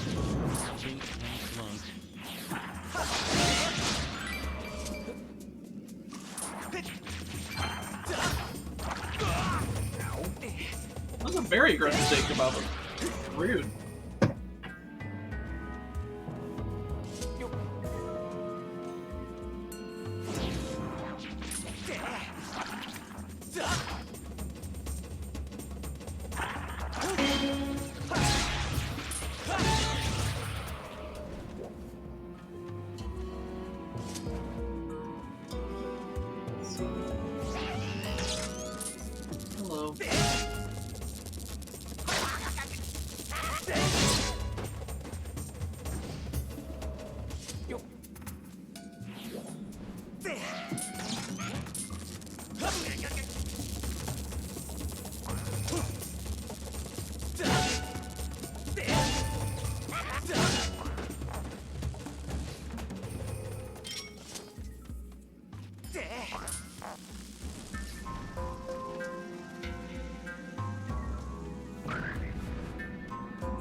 Was that up? That was up.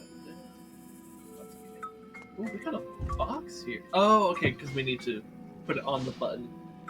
Box go on button. The classic Zelda puzzle. Yep. Puzzle's doing a lot of heavy lifting in that sentence, though.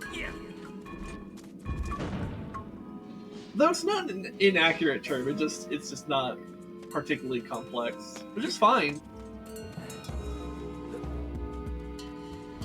I don't think everything needs to be super fancy all the time. Zelda does enough cool stuff with his puzzles that I'm okay if they just need to occasionally have box on button, you know? Okay. Now do a button on box. That's too lewd. Too lewd for Nintendo. Ooh, fairy. Do I think I already have both potions filled, so we'll just eat this one. Alright, so what I want to do... Actually, I think I might want to roll this one. It does not roll very far. Oh, because it's not actually a ball. It's like a... I don't know what shape it is, but it's one of those ones that you make in geometry class. Oh.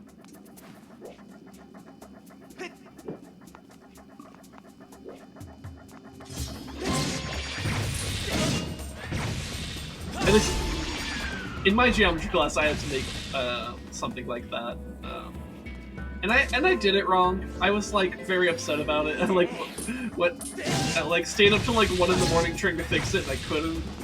And I was like, oh no, because I think I was like off on one of my angles by like 2 degrees when I was like cutting the triangles for it, and that fucked up the entire shape. And I was like, fuck. So I like went to like the geometry teacher and was like, hey, I fucked this up. Help. And I felt like so stupid too, because like literally it was just like I like just incorrectly measured something by like 2 degrees, and like I knew what the mistake was. It was very from like a understanding of the math perspective, it was like pretty easy to fix, but like from a practical perspective of like fixing the Actually doing it. Yeah, like it was like oof, because it was like supposed to be like this big project, and I fucked it up, and I was like, oh no, that's bad. But that geometry teacher like was pretty lenient like with me, because I was being very open and honest with her about it, and like I was a pretty good student in that class, so she was like very willing to work with me on that. It was very clear, like this wasn't because I don't know how to do math, because I'm bad at cutting, I guess. I don't know.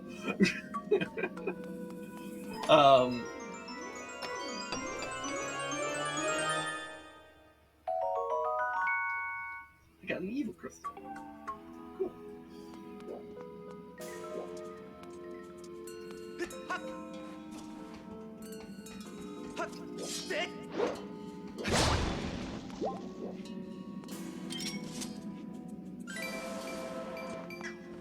Anyways, grand point being, that type of shape does not roll, because it has flat faces.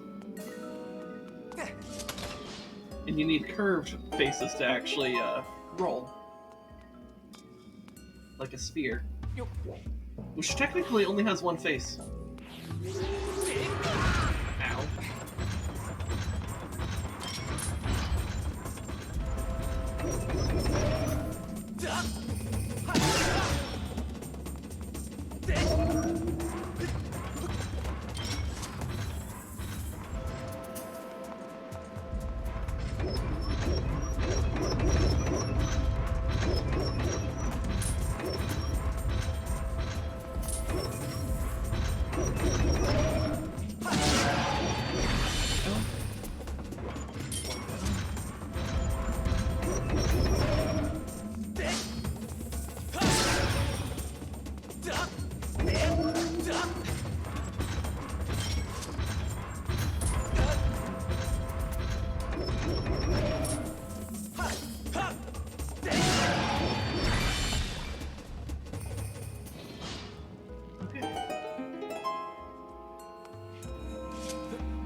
Link.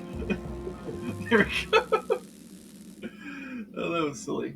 Anyways, I got Has the Triforce of Strength, not the Triforce of Puzzle Solving. courage, but Courage. and actually, technically, I mean, he sort of has it right now. He doesn't have the actual Triforce piece of courage, but he does have the spirit of courage right now.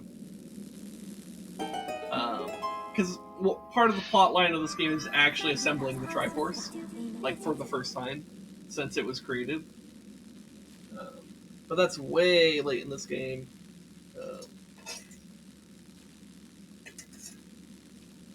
We're like about halfway through the game, at least if memory serves. A report, Master. The power of the time shift orbs appears to have caused a change in this structure. I recommend going outside to further assess the situation. Okay, so I can't go back the way I came, so I guess I go back this way?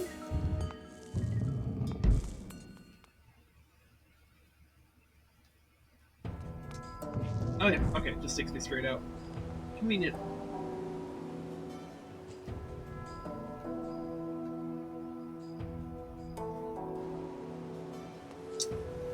It looked like the top of the structure had something on it.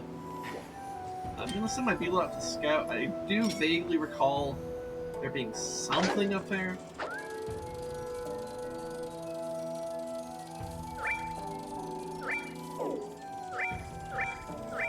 Oh, there's something right here. That looks like the top of the ladder or a claw shot thing. Hey!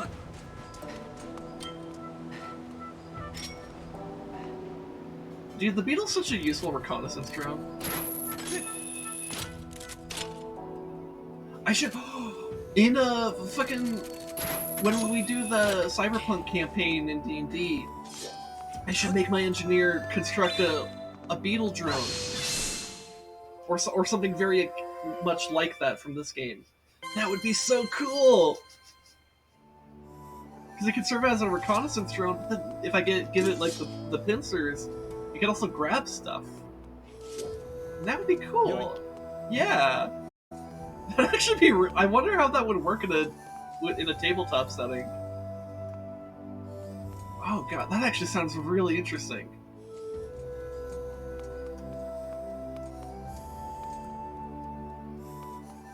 I bet that class that you're making is going to be really. Well, making is doing a lot of heavy lifting in that sentence, but that you're making is. I think it's going to be really cool once it's finished. In fact, I think that campaign will probably be really. Even if just like your encounters are just like mediocre, I think just playing the characters that Jojo and I will be playing will be a lot of fun. Though I don't, given that I've seen your DMing and how you've grown, I don't think your encounters will be mediocre. I think they'll actually be interesting. Of course, you will have to have a slightly different approach than like the Dread Hospital campaign, because you can't just throw like a million. You can't throw an army at us all the time. Yeah, you guys are so overtuned with gear that you can handle numbers like that, because normally in a D&D game, numbers like that are how you murder players. Yeah.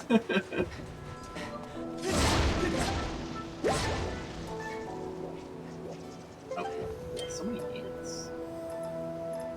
And I was too slow to get my thingy out. Yeah, there's a few ants left. Oh, there's actually more ants than I thought.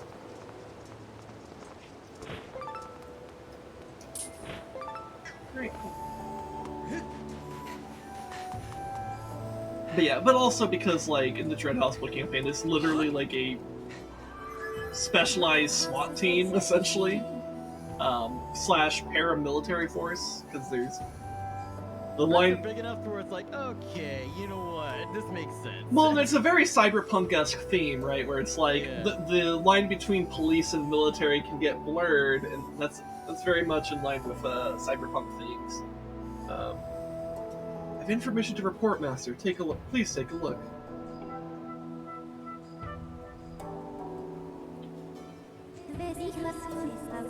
There's a 60% probability that these masts and the sails they are from is... I can't read. Let me try that again.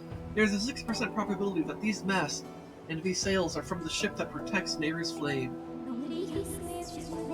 You can now set your dowsing ability to search for the ship that holds Nayru's flame. Okay. Okay, so that's all. So that actually leads us next to the dungeon, actually. But like I said earlier, so like we're 3.5 hours into the stream. I don't know if I want to do an entire dungeon today. Mosquitoes. But yeah, I was saying, but like yeah, so with the other side campaign in that setting with like our gay characters, our gay nerds specifically, because they're all like pretty much all those characters are all very smart and very gay to varying extents, I guess.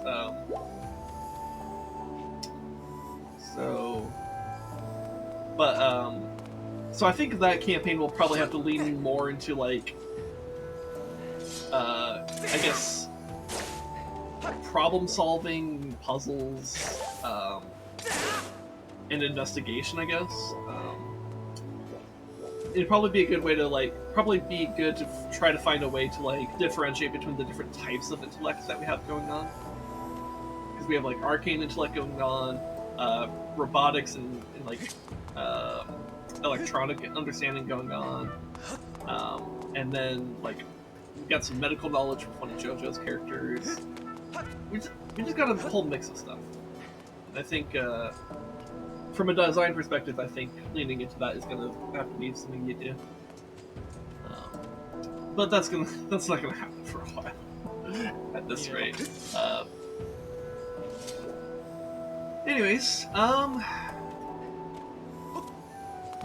so since I don't feel like doing a whole ass dungeon today, I think this is where I'm gonna end today's Zelda stream. 3.5 hours, I think is a pretty respectable amount of time.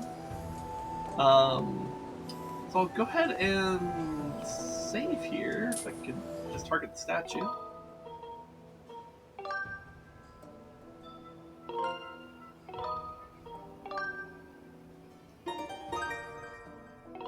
Sure you want to quit? Yeah, I think we will.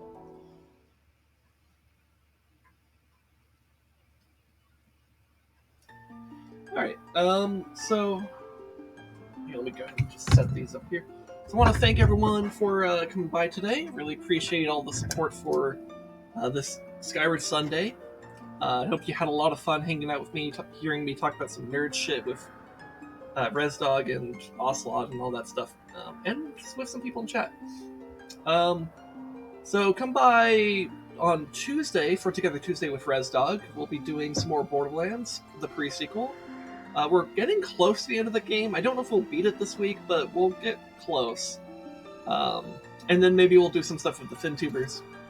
Also, this upcoming weekend, on Saturday, I am doing an e-girl stream and it's going to be Valentine's themed. So my wife will make me very, very pretty for you guys, and we can get maybe we could flirt with each other a little bit just for fun, you know. And we might also be doing something with Ocelot, because Optus Ocelot basically funded because I put like a sub goal and he like instantly met it by throwing some gifted subs out there.